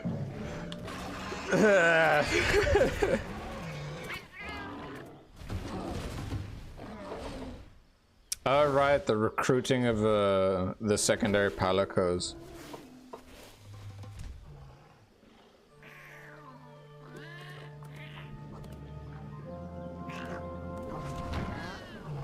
Lol. Like, I'll do it! I'll fight him! It's shut on.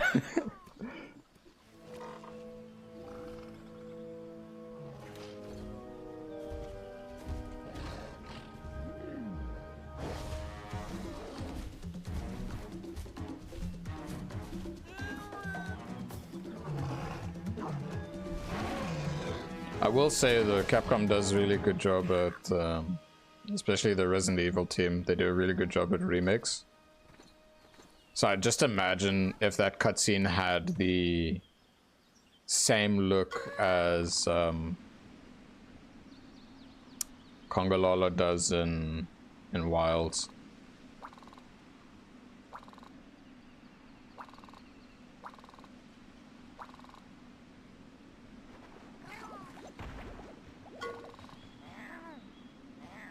Picante. Forte for healing? Yeah, sure. Palico scouted. Wait, where's it? How do I exit this? Do I climb up or how do I get out of here? Is it here? Oh, okay, it's here. Alright. Kids never leave home without bringing Shakushium and the older yeah. I mean, when it came to me playing the older gen games, I'd always tend to just forget some items and then suffer the consequences. Freedom Unite, in terms of its entirety, was a great example of me just being silly and forgetting. Was it to the point where I'd abandon the quest? No, I would try and still beat it when I could. But then, if I failed, it means I lost money, and in that game, you get poor very easily. Okay, now Big Monkey Boy should be in Area 2. Speaking of, I'm very happy that Congalala and Blangonga are in base wild. Which makes me wonder, are we gonna get, like, in the Master Rank expansion, will we get Emerald Congalala back? And maybe for the first time in a long time, we get Copper Blangonga. That'd be sick.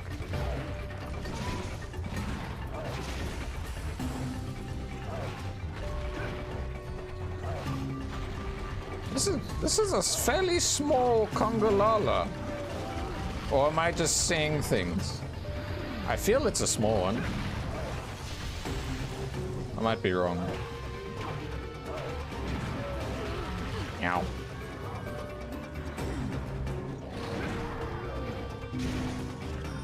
Don't.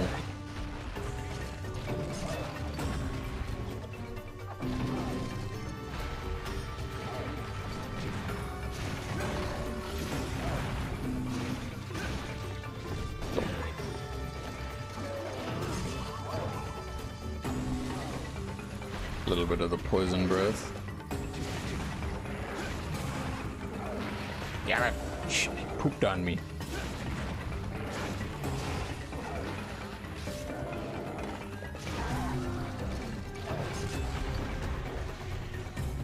Gonna do poison burp or no? Damn it! Oh god, the range on that. Wait, can I even block it?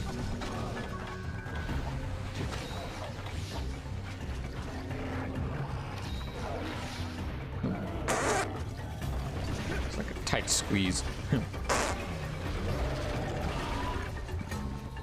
Is he going to another area or what? Yeah, he is. The way he zooms out, dude. You know what? I went Terror Shock against the Anator. It had nothing to the fight. It was just... Ah, dude. Terror Shogun Shianato was really badass. Like, I love those subspecies. Okay, we need Shengaren back. We need Yamatsukami back. Okay, there's two others from Freedom Unite that I'm like, yeah, should we? I don't think we should. And that's Vespoid Queen and King Shakalaka. Well, technically we did kind of get a King Shakalaka back, but it was okay, I can't block it very good. We had in the the Witcher 3 collab, we had the Gajalaka chieftain, which, you know, was pretty cool. I also liked the little detail of how when you did all the side missions successfully in the what do you call it? When you did all the side missions successfully in the Witcher 3 collab, if you go to the Elder's Recess and you go to the top where, what's his name? Where you go where Kushala Daora goes to sleep. Sometimes you actually see the King Gajalaka, like just chilling up there doing a dance, and it's really cool. So like having that like world stuff change is really awesome now, and they even did that with Akuma, because Akuma now just goes to the different locales, he just chills and stuff. It was like, oh, this is sick. So I really like that detail. I mean, like technically with the Final Fantasy 14 thing, we get the permanent cactuars. But you know, it's very handy. Ugh. I seen you fling your shit in HD.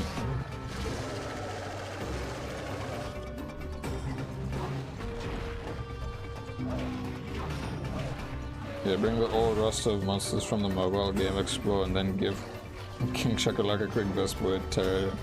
And Ashen Lashang. Yeah, Ashen Lashang, freaking. Oh god. I mean, Lashang Lang, they really need to. Like, all those monsters, they kind of need to rework their fights if they want to bring them into a modern setting. Like, of the old gens, one of the. Like, what they did for Gravios, I'm very happy about. Okay, there we go, we're fine. I thought I wasn't gonna get that. Yeah, literally, Lao Shang Lang is a walking simulator, and you just have to not get stepped on and keep slapping its belly. And OG freaking Fatalis is like, it just existing and walking kills you. I mean, me and my best friend, we did kill it eventually, but it was like, damn. So I'm glad in 4 Ultimate, or on Generation 4, how they reworked those fights. And then Well did a fantastic job with how they went about Fatalis. Worth it.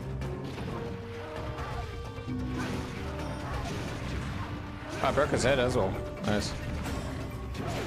Ow. I broke both his claws too. 2 modes. My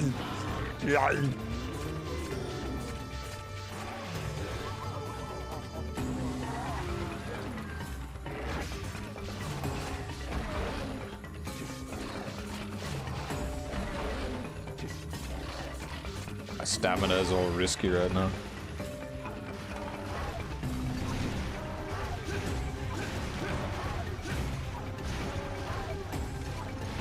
I'll check out your thing just now.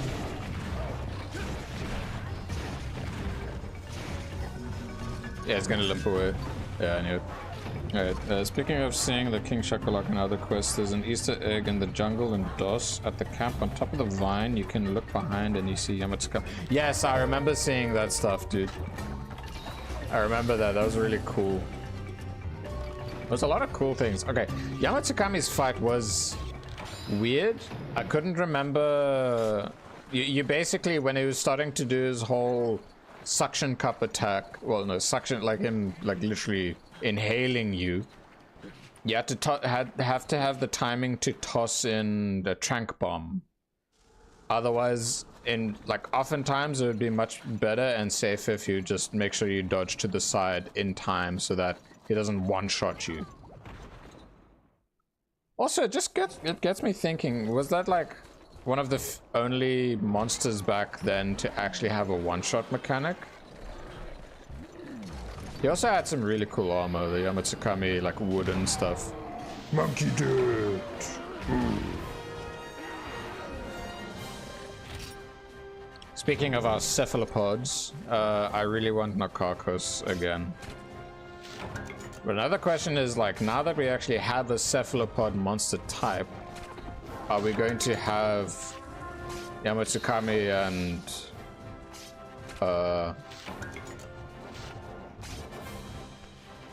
sorry, did I say Najarala? I meant Nakakos. Najarala would be cool to have again. And another new snake wyvern. But anyway, Nakakos and Yamatsukami, even though they're elder dragons, would they reclassify them or nah?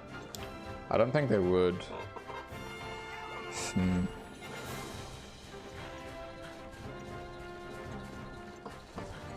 You need, oh, okay. Yeah, that is a quest where I can definitely say, yeah, one-shot mechanics where it just kills you in one hit like that. Yeah, guts is definitely needed in those moments.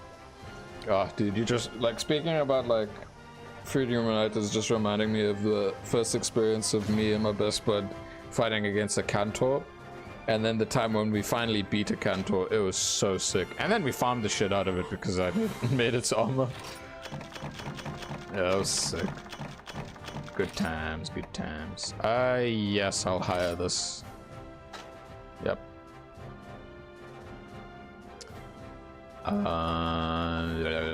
I'll call you...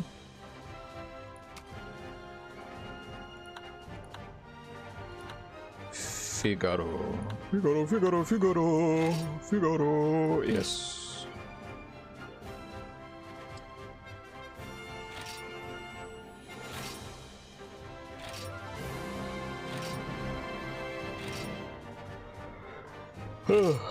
Expeditions. Oh.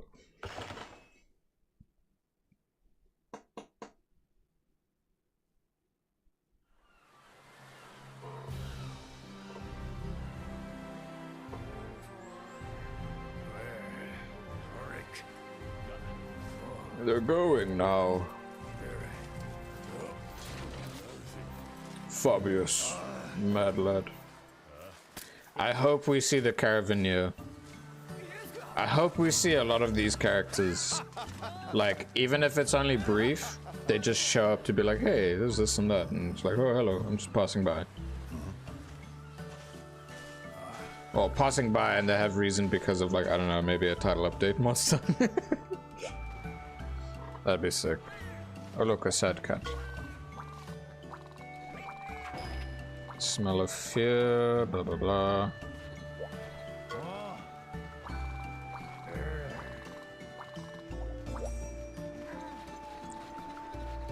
Now I go to this location for the cats, right? Because I did that Congolala quest for them. Yeah, this minigame. Oh, dude, I found it so cool that you could actually sometimes fish up a stupid freaking Plesioth. I hate that fish with a passion.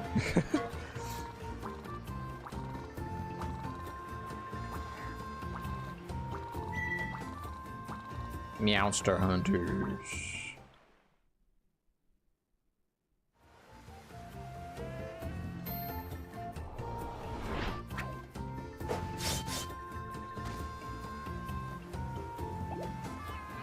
Lol.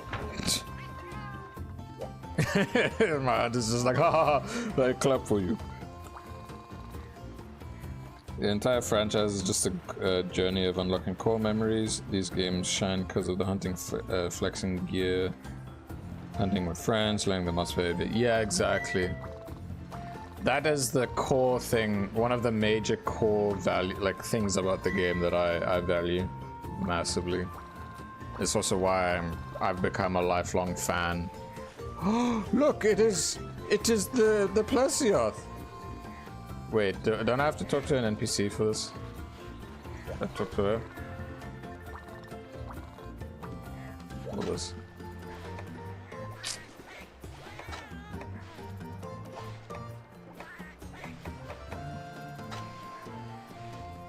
Oh right, yes, because of the DLC that I have, I can hire these guys, and I'm going to.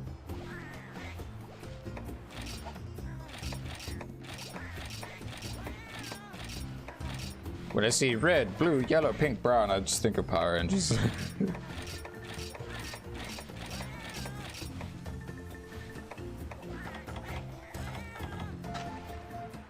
Speedy recovery.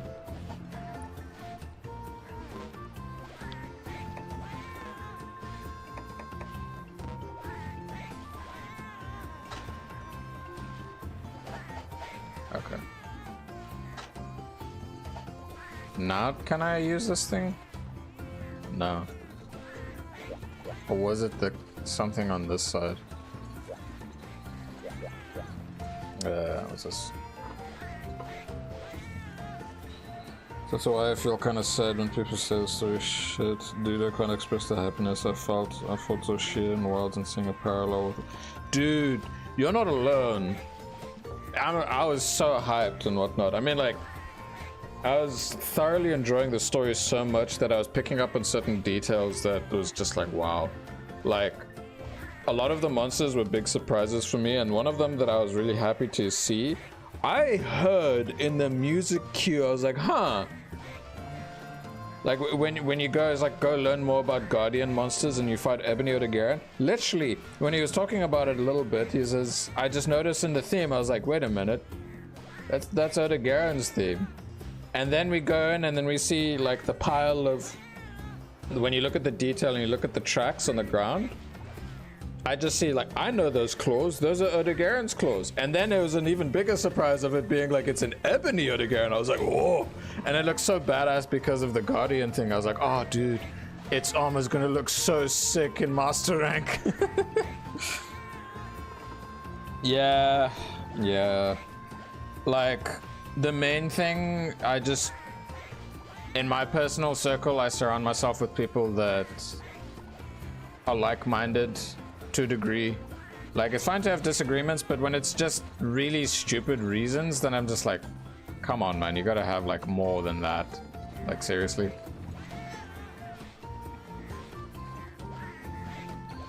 Yeah. The most important thing is just enjoy the game. Why you have to be mad? It's only a game. The modern gaming sphere is all weird and wacky. Such stringers. Oh. Wait. Huh? How does this work?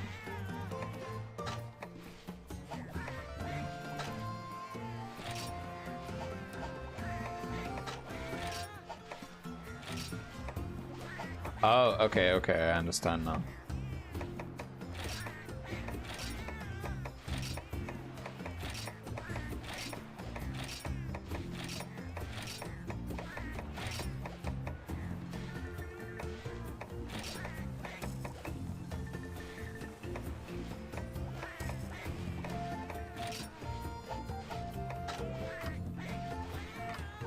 Deploy, train, no, what?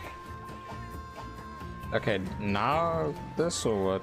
Okay, I can't remember this stuff. It's fine.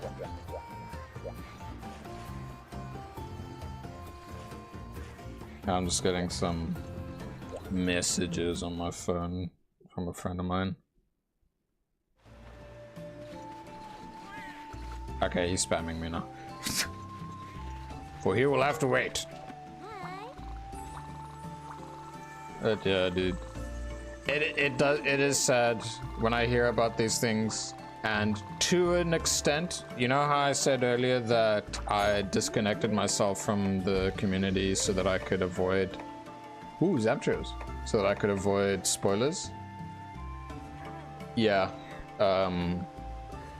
seeing some of the stuff now, I'm like, I think I should stay disconnected for my own sake and happiness.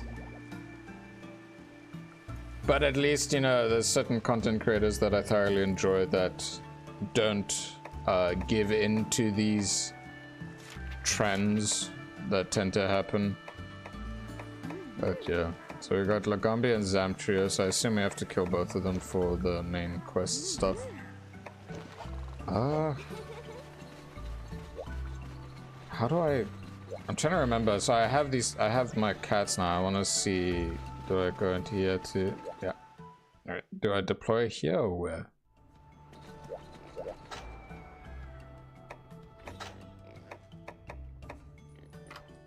Deploy. Okay. That is a very pink palico. Yeah. Okay.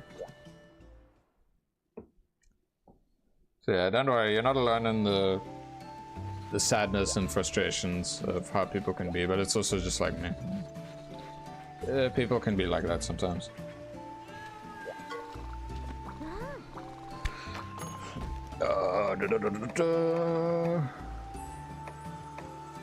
Yeah, what's up, Sam? Cheers. I'll slap it, big boy.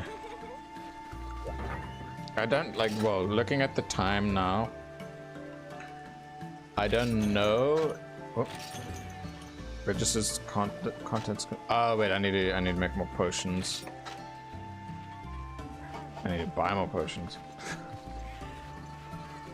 Can I buy potions as is now, or do I gotta craft stuff?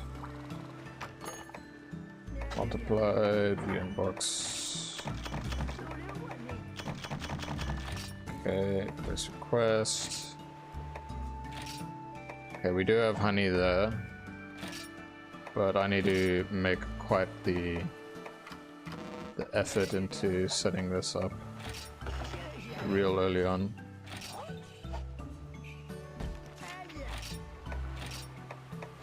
At least they provide this to you in a more convenient way and a good pace in this game. Okay.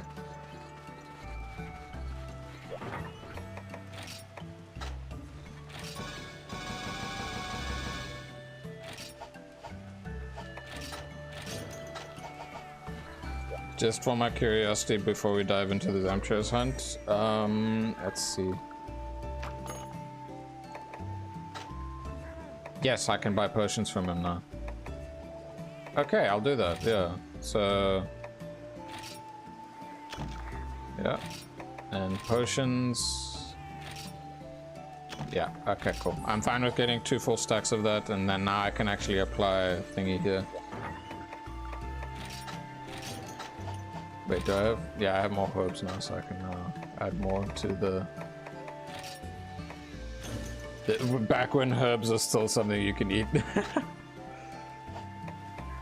Item sets, register, yes. Update this one. Okay. No 2 monsters are the same, man. Aside from the subspecies and so on, and even then, Zoshi is so cool. Fatalis, Electrum, Geismagorm, Safijiva, Zenajiva, Chargevalda, all into an ultimate ending. Yeah, dude.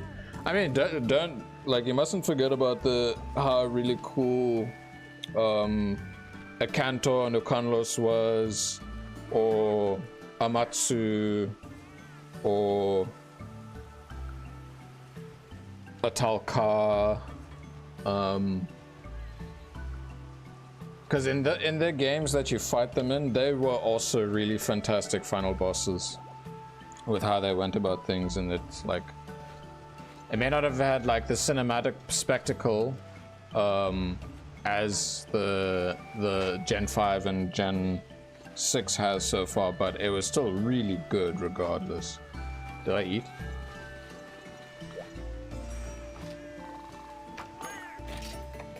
I did not. Now I did.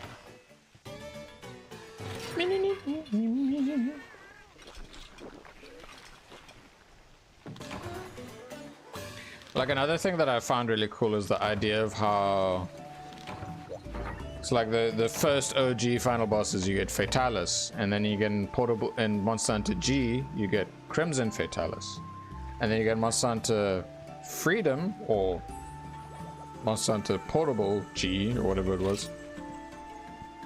You get White Fatalis. Well, I don't know. I don't fully know when White Fatalis was fully added, but I remember Freedom Unite is basically like the definitive game to play for, like, to get that full experience of the older games back then, because it had everything up until Freedom Unite. Ah, one of my most favorite maps.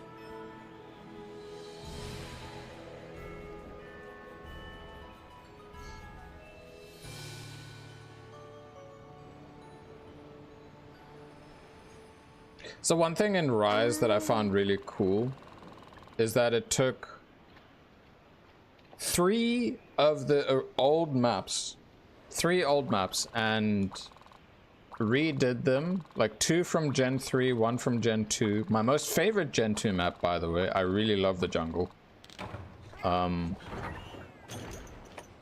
Yeah, and they just redid them. The flooded forest and the sandy plains. Was that what it was called? Sandy plains? Overall, I was very happy with how they went about it. It was cool. Di Morales, Amatsu, Gogmazius, Delamadu, Atoka, all amazing. Yeah, exactly, dude.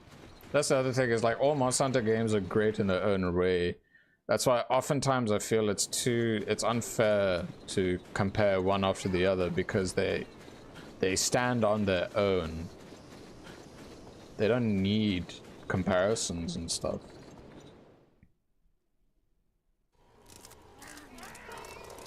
Kitty cats! Oh, right. Those cats are the ones we need to save so we can actually do the fishing stuff.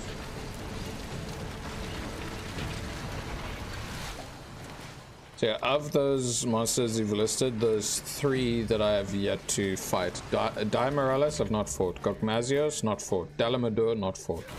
But I am looking forward to when I do. Big time. Oh.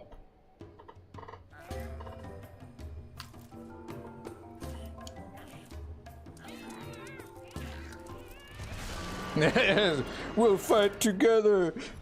Never mind.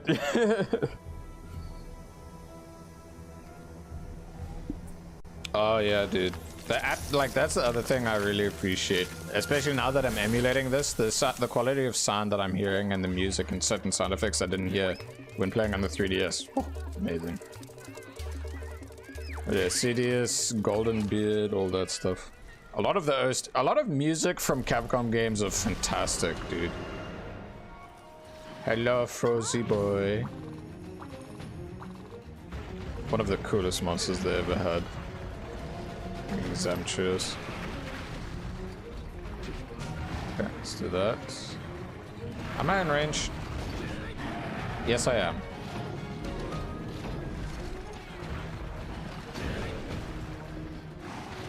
Hit me! Oh wait, okay, it's unblockable. I need to have guard up for that.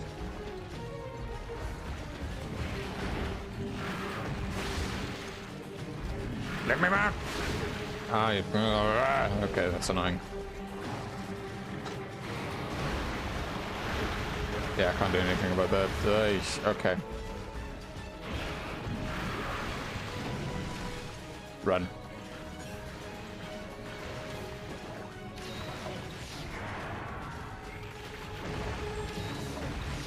Alright. Why am I fixating so much on trying to get a mount? My stamina's low and all this other crap.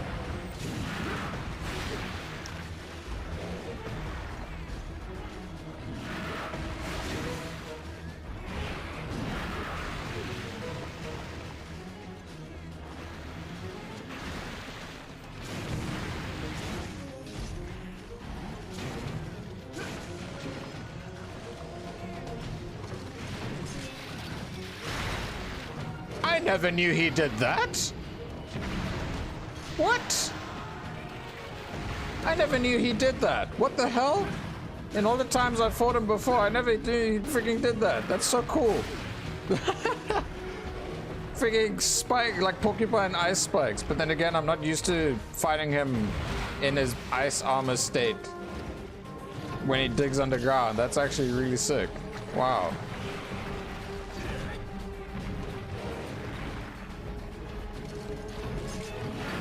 Woo! Worth it, worth it.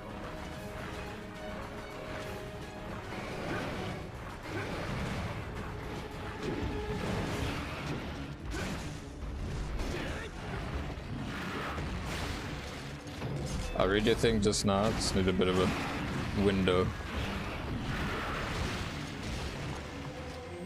Like now. Whew.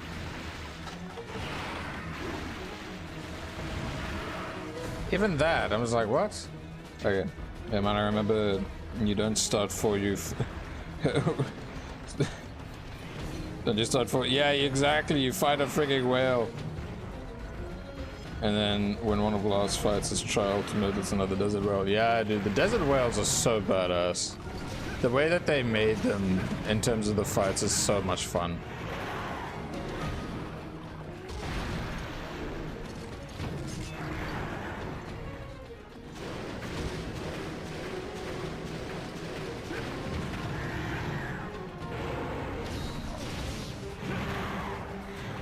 Roly-poly. Oh, okay. We're fine. 3, 4, 5. Ah.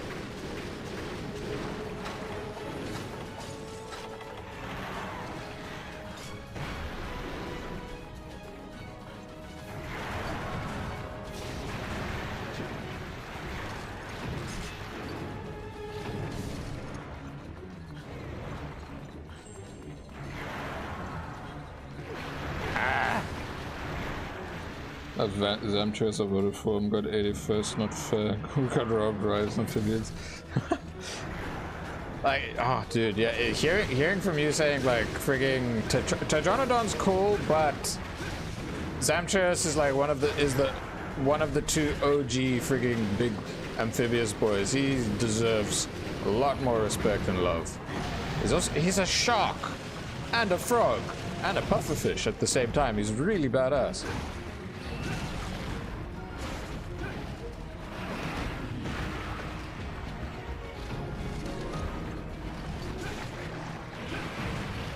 Uh-oh. Not good.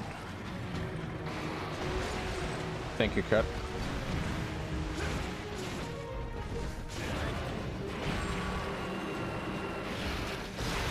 Yeah. Like from this badass looking shark and he becomes this bloated thing. It's like, whoop. It's the charm that Monster Hunter provides.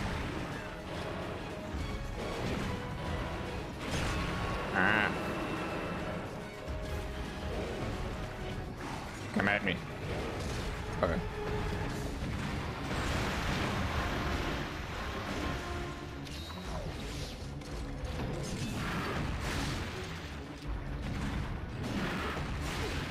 Yeah. I need a shotgun pretty bad.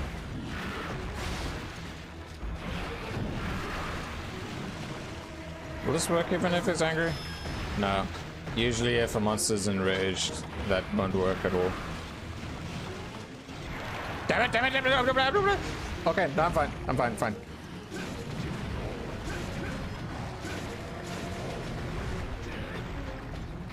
I was just at the right angle to not get hit by that at least, but Jesus, dude. Heart attack central though.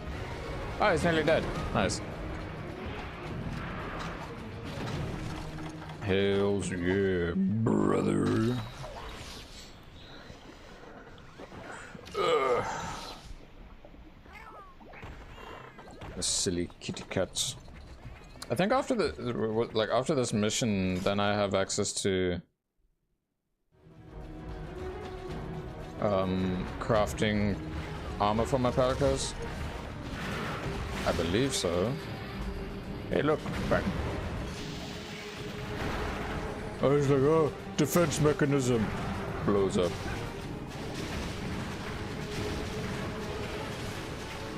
Ah, little one's eating me. This is one thing I did find pretty cool is how if a little one like latched onto you, it would just grow as like happening right in front of my eyes right now. Frigging yeah, like in Rise there was Rocktors and Zamtress and it was like, oh, I love Agnactor. Oh, I love Zamtress. Oh, the babies are here, but why aren't the adults here?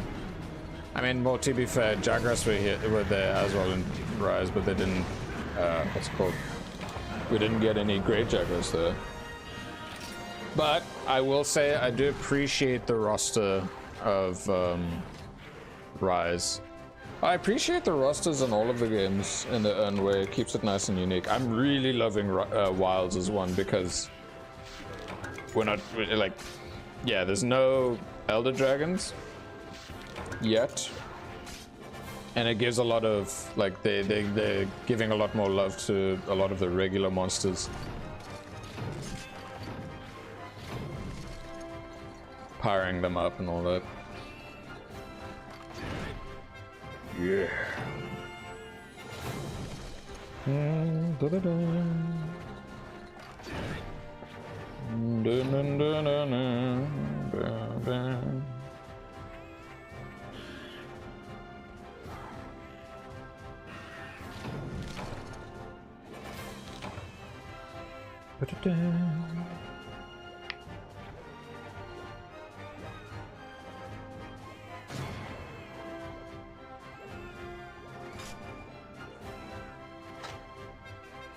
Zamtrius first slappage. Hells yeah. Rasta and Wilds and 4U have the biggest variety. Yes, dude. That's the one thing I can thoroughly appreciate what 4 Ultimate did and what Wilds is also doing. Huge variety and diversity and whatnot.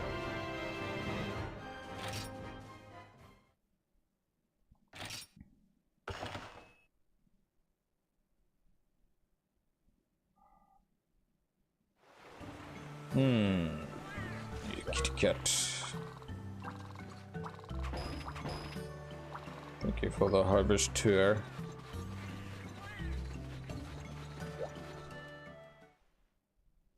What's it? What are your first walls in Monster Hunter? For me, it was Diablos and the last shown world, and then learn to defeat them in another game. Well, we share one of them. Well, actually, no, we technically share both of them, honestly. Like, because I'm a Charge Blade main, yeah. It was the first, Diablos in Lorank was the first wall for me, and it helped teach me, be like, hey, learn how to guard point with your Charge Blade, and pace yourself better. Lunastra was a wall for just like learning to properly specialize builds a bit more and like really get to know the monster's pattern, whereas like in between that I was kind of like light and learning. I'm just thinking about when the next wall I had was in Freedom at Night. It was definitely Tigrex and a Cantor. And in G rank it was Black Gravios, because we just needed Black Gravios to then unlock Ukanlos. Green Glaciath as well, but it's more like I think, to be fair with those ones, that was more just because the amount of damage they did and fighting with the old controls plus the hitboxes. Well, hitboxes mainly with Green Glaciath, and the constant bouncing from, and the amount of HP that a Black Gravios had, it was insane. It was like ridiculous, dude. But anyway, in terms of walls that taught me,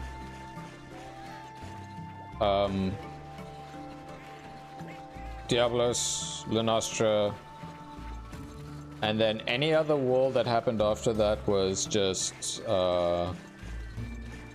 basically like, hey, wake up, samurai, get up, get with the pace of the monsters. Yo, JH, hello, welcome. And Tigrex and Iceborne was one wake up. Alatrion and Fatalis were the other wake ups, but well, not really the wake ups, it's just more like those were actually really tough fights. In Rise Sunbreak, the only time I had anything like that, and mind you, when it came to fighting a monster for the first time, I would go in without any cats and dogs.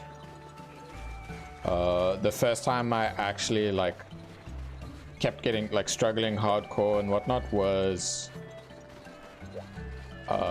Risen Shagara Magala, and that's because of how tight the windows are to try and fight it, and I was playing SAED playstyle, and Risen Shagara Magala took 10 attempts. Is there going to be a solo Fatalis goal? Yes. there is in the description of every stream for Ultimate at the moment, I basically like wrote down what exactly is the plan. But yes, we're gonna be the entirety of this is solo, including trying to beat Fatalis, especially that special Crimson Fatalis. Hey, Pelican gear. I'm not gonna worry about that. Wait a minute, decorations?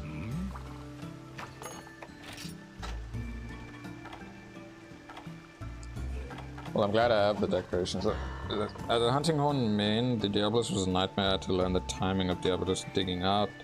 Time Diablos stayed in rage mode, and Lunastra was learned to make proper ice builds and dodge. Yeah, dude, freaking, dude. It took me weeks to get the best ice charge blade from ATKT, Arc Tempered Culture, and I'm so glad I got it eventually. The Kya Strong Arm Ice. Whoo-wee. One of the best charge blades ever. And the other thing is that I really enjoyed playing World when it was still, you know, actively updating. So I'm glad I experienced that with Rise Sunbreak and now with Wilds. You get to see how things were before changes, fixes, and all these updates.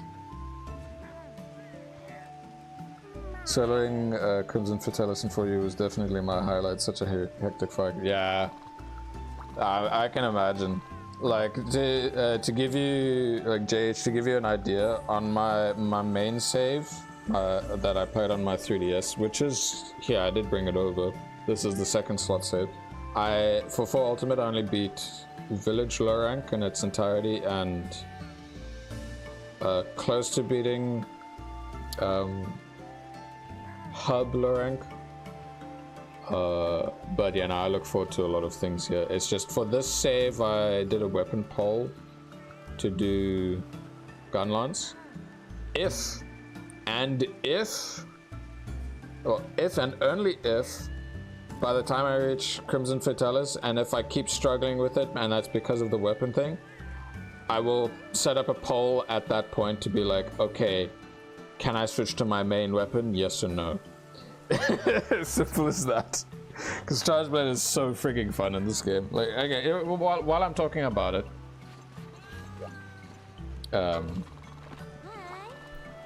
since I'm a bit tired now, we can save Najarala for next time, but that now we have Najarala, which is important.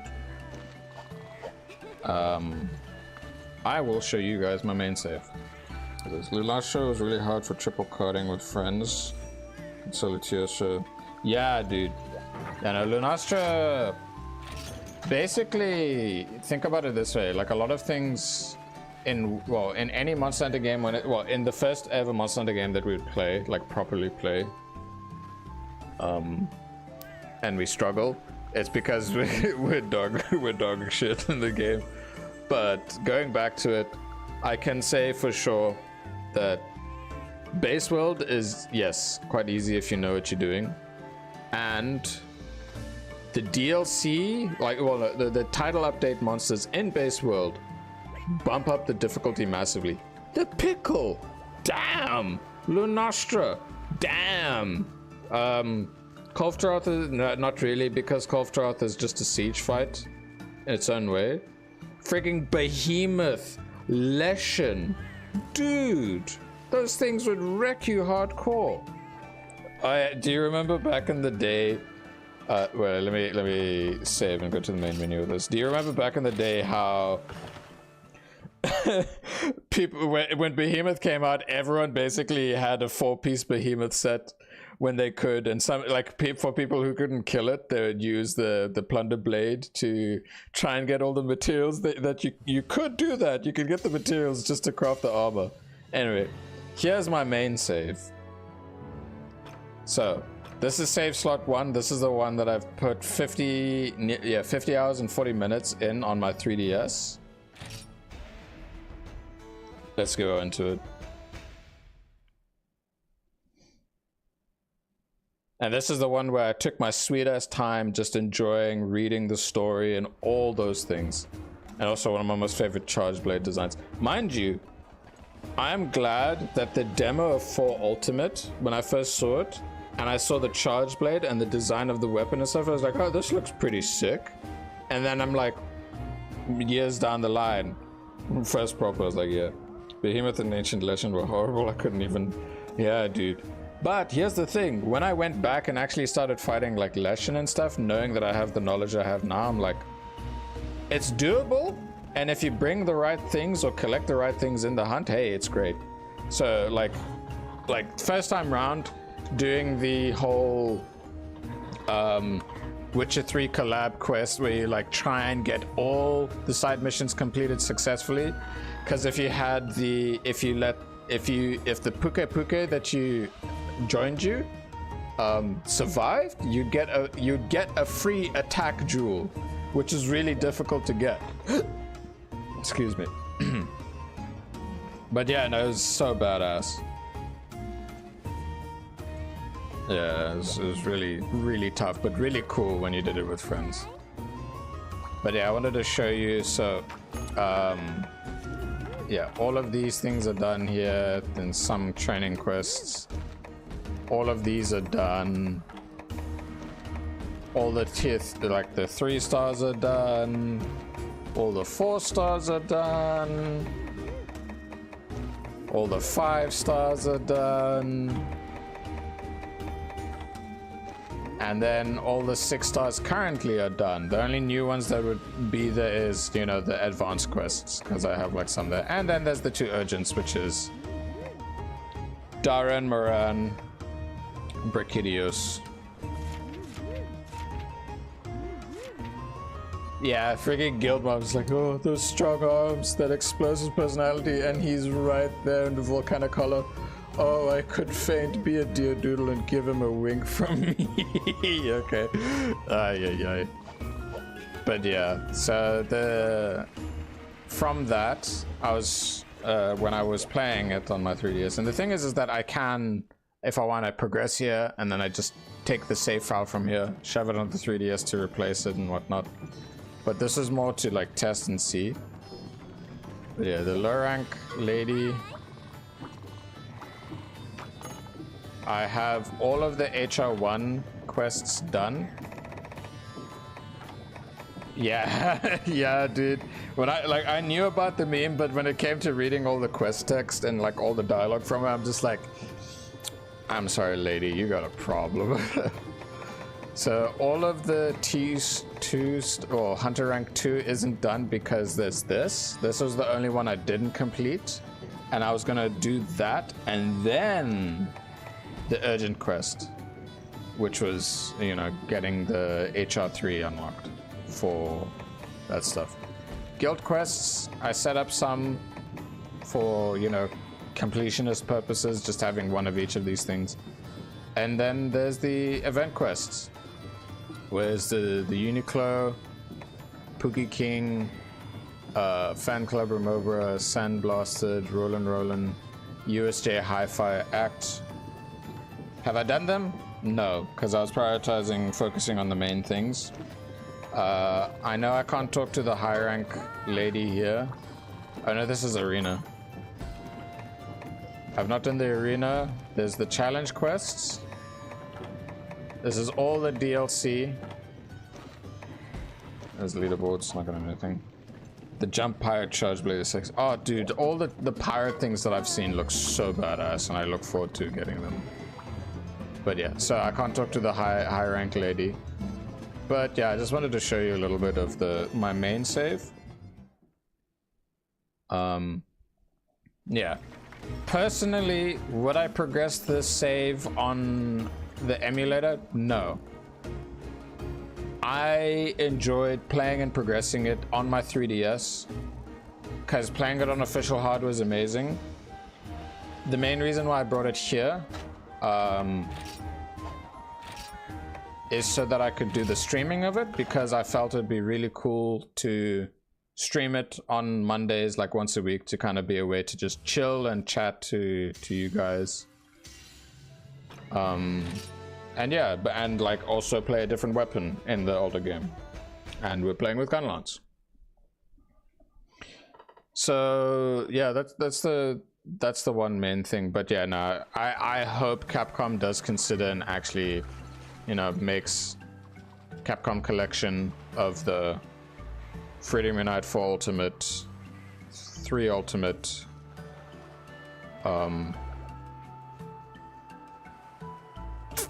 what's it called? GU, and then maybe we can get an official English version of Portable Third.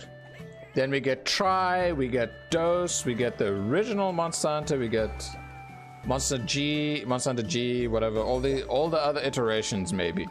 Just like so that people in the entirety of the collection can happily choose and play whatever the hell they want. Yeah, that's definitely, yeah. Okay, it's just, where is it? Let's do this. Let's just kick back and chill. Chat a little bit more for like 10 minutes. So, I am still working on a video. And we sell it for $80 plus. I mean, hey, you get a shit ton of games for $80. if for that collection, sure. Because you can easily sink hundreds upon hundreds of hours per Monster Hunter game, dude. It's insane. Even the 2 spin-offs, the story games, I am glad I grabbed the story games on PC. Specifically the the first Monster Hunter games remake, where it actually has the voice acting. Oh, dude. Fantastic. Such a fun game. It'd be fun to be able to play a preferred game and be able to play it online again. Yes, that's the other thing too. So I just hope that there's a lot of great success with a lot of things in terms of Capcom in general, that, yeah, and because they actually listen to us and to community feedback and whatnot, and they care, that something like that is possible and doable. So yeah, so, you know, cross fingers, hold thumbs, maybe. I personally, I think I've said this before during one of my GU streams quite some time back. Personally, I feel the only time that it can be an available option is when the Nintendo Switch no longer has support. But that has now changed a bit. Reason why I say that is because now we're getting the Switch 2, and all Switch 1 games, or most of them, can be played on there, and they will have these like updated patch things. And I was like, I mean, if they patch GU, at least, you know, unlock the frame cap so you can play the game at 60 FPS. Yeah, that's about it. Or maybe if they have that, then they're like, hey, here's a port of this and this, and why not? Let's make this have a collection port on the PC. But yeah, personally, I feel that could have been how we could have gotten the Capcom collection thing. Anyway, one thing I will say about Wilds is that I'm glad that the first collaboration is with another Capcom IP, because with it being in-house, it's a lot easier and better for the company as a whole to then hopefully lead to more better things like that. And man, the fighting as Akuma is so much fun. It's so much fun. Oh dear. And the fact that he's a permanent NPC. So then begs the question, what would be the next Capcom collab? And I hope it does have more significance per thing whenever it happens. And it's like, there's Mega Man, there's Devil May Cry, there's Resident Evil, there's Dragon's Dogma. Oh, I don't know too much about Dragon's Dogma. I've yet to play the first one. I want to play the second one, even though I know there's the technical issues. But, you know, even with the technical issues in other games, I'd still play the game if it's fun. Because, you know, there's workarounds, and eventually, like, they fix and patch things up bit by bit. But yeah, like at the moment, things are good with Wilds for me. 15th weapon Akuma, not counting Tonfa's Mag Spike, Axel Axe, and Prowler. Don't forget Prowler. Oh yeah, I do find Prowler kind of meh, and I find it annoying how to complete. If you want to complete all the quests, you have to do the prowler quests. Dude, no, imagine the magnet spike being a thing in the main games. That'd be insane. Speaking of Frontier, dude, so in Sunbreak we got Espinas. I am looking forward to maybe another one of the Frontier monsters that is more on the grounded side of things to actually be brought in. Because so far in main titles, there's Lavasioth, there's Espinas, and well, Hypnocrates is only in Freedom Unite. But, you know, it'd be nice to have either Hypnocrates back again, revamped a bit more, and then maybe one of the other Frontier monsters that is more grounded. I know there's like a shark-like... Is it a Piscean Wyvern or Flying Wyvern? I think it's a Flying Wyvern, and it's got like a pointed nose, and there's all those like frigging spikes on the ridges of its beak-like thing. For what I understand, Dogma is MH DMC the game. Lol.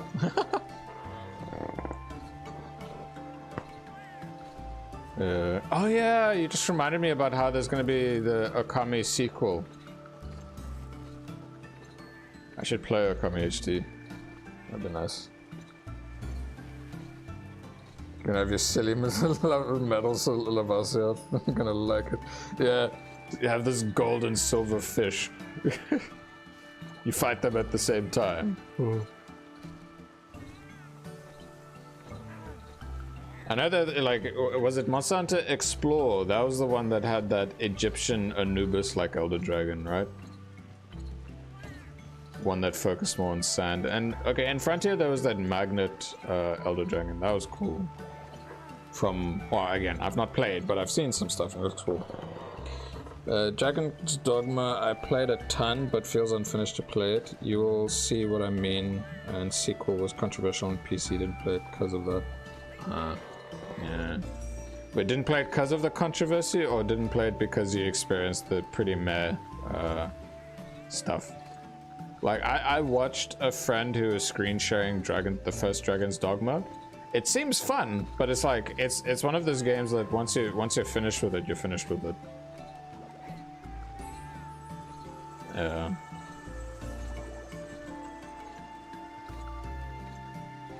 Dragon's Dogma 2. Like, even though people were saying that the one content creator I watched, Rurikon, he said he still loved it and still enjoyed it, even with the mishaps. I mean, another good example is like for me, because I also enjoyed Pokemon. I thoroughly enjoyed my experience with Scarlet and Violet, even if it had technical issues. Heck, a really good example is Skyrim.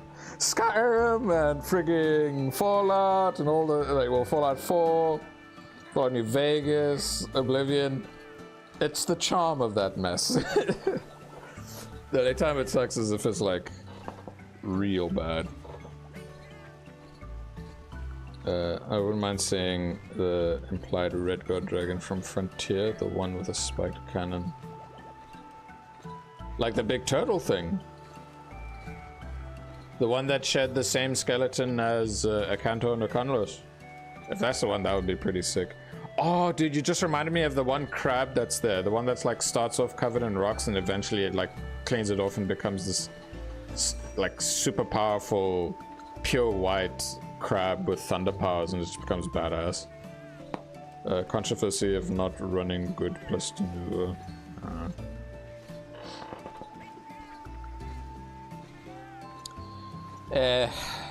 Yeah.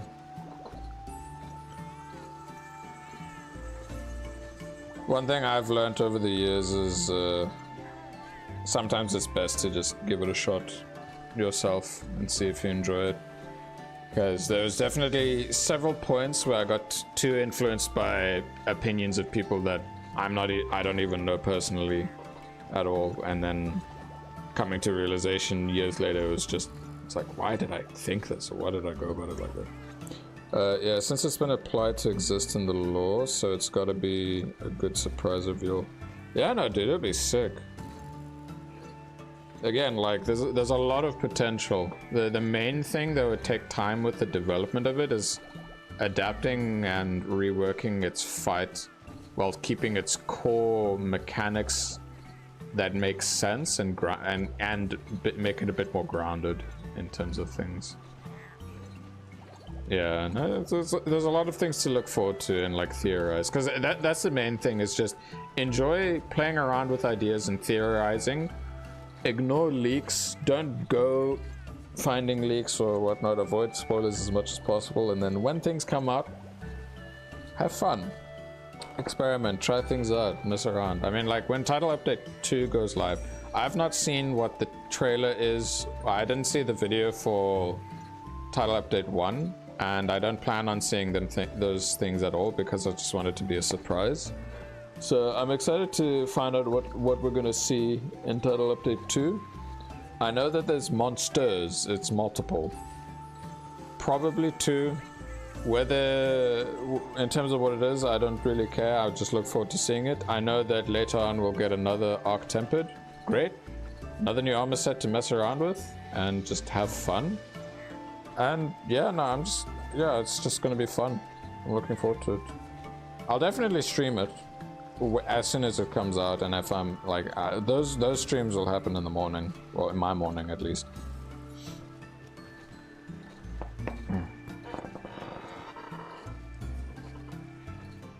Imagine they do RE crossover again and you gotta hunt one of the bioweapons. Oh god. I mean, it'd be cool because it gets me to kind of know a bit more about the Resident Evil games and motivate me to actually get them and play them. Because right now I'm heavily motivated to get Street Fighter 6 and play and enjoy that. To the point where I was watching lore videos to tell me about like the backstory stuff leading up to and before Street Fighter 6. So when I go into it, any lore from that I find out is, yeah, it's gonna be sick. Back on the Anubis dragon and explore Nef Gamat Mordomundo, the dragon that bleed itself and makes rain spikes and has mouth wings, and the raw god dragon Eogarudia. I need to bring it back. Yeah, like for some of the spin-offs it's really cool. I know that in Explore there was a water subspecies of Nagakuga. I know that people, okay, so I have been aware that people are currently working hard at trying to get a private server up and running for Monster Hunter Online. And I know some of the exclusive monsters there is pretty cool. Like I know there was a golden Kongalala and then a few other things, but yeah, the spin-off games have potential in those ways. But yeah, it's a factor of waiting and seeing.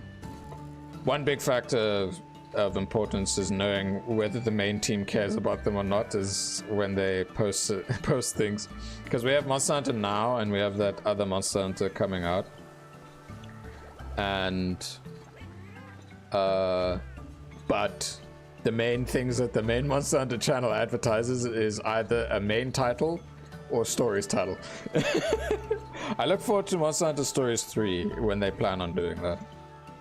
Didn't Explore have a feminine equivalent of Gomagala that never got to transform to its full elder form before the game shut down? Like an equivalent of chaotic Gomagala or what?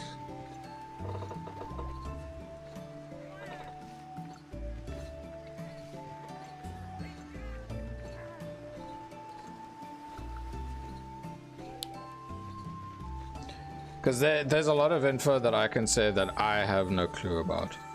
So like, the channel that comes to mind, especially for Frontier, is Sarah Cemetery, in terms of info in regards to Frontier. Online, no idea. Explore, no idea. I just know about the Axel Axe thanks to Explore, I know about some of the monsters from Explore. Some of them, but not all of them. Yeah. Anyway. I think it's about time to close the stream. Thank you boys for popping by and chatting. My throat's also giving in a bit. Let me just sip some water quick. I can't remember the name, but it was like a river dragon, class dragon that was implied to be a juvenile that you fight, similar to the... Oh, okay. Well, that's kind of cool. Anyway, yeah. I think I'll be closing off for the night. Thank you guys for popping by. Thank you for the chats. Really appreciate it. And yeah, I'll see you next week. Otherwise, if wild things are happening, then yeah. A game shutdown before the Elder Dragon released. Okay, okay. Well, yeah. We can talk more next time. It's the type of thing where we can loop in the conversation for hours, but I'm tired, my throat's sore. Good night, take care. Until next time, have a good one. Cheers.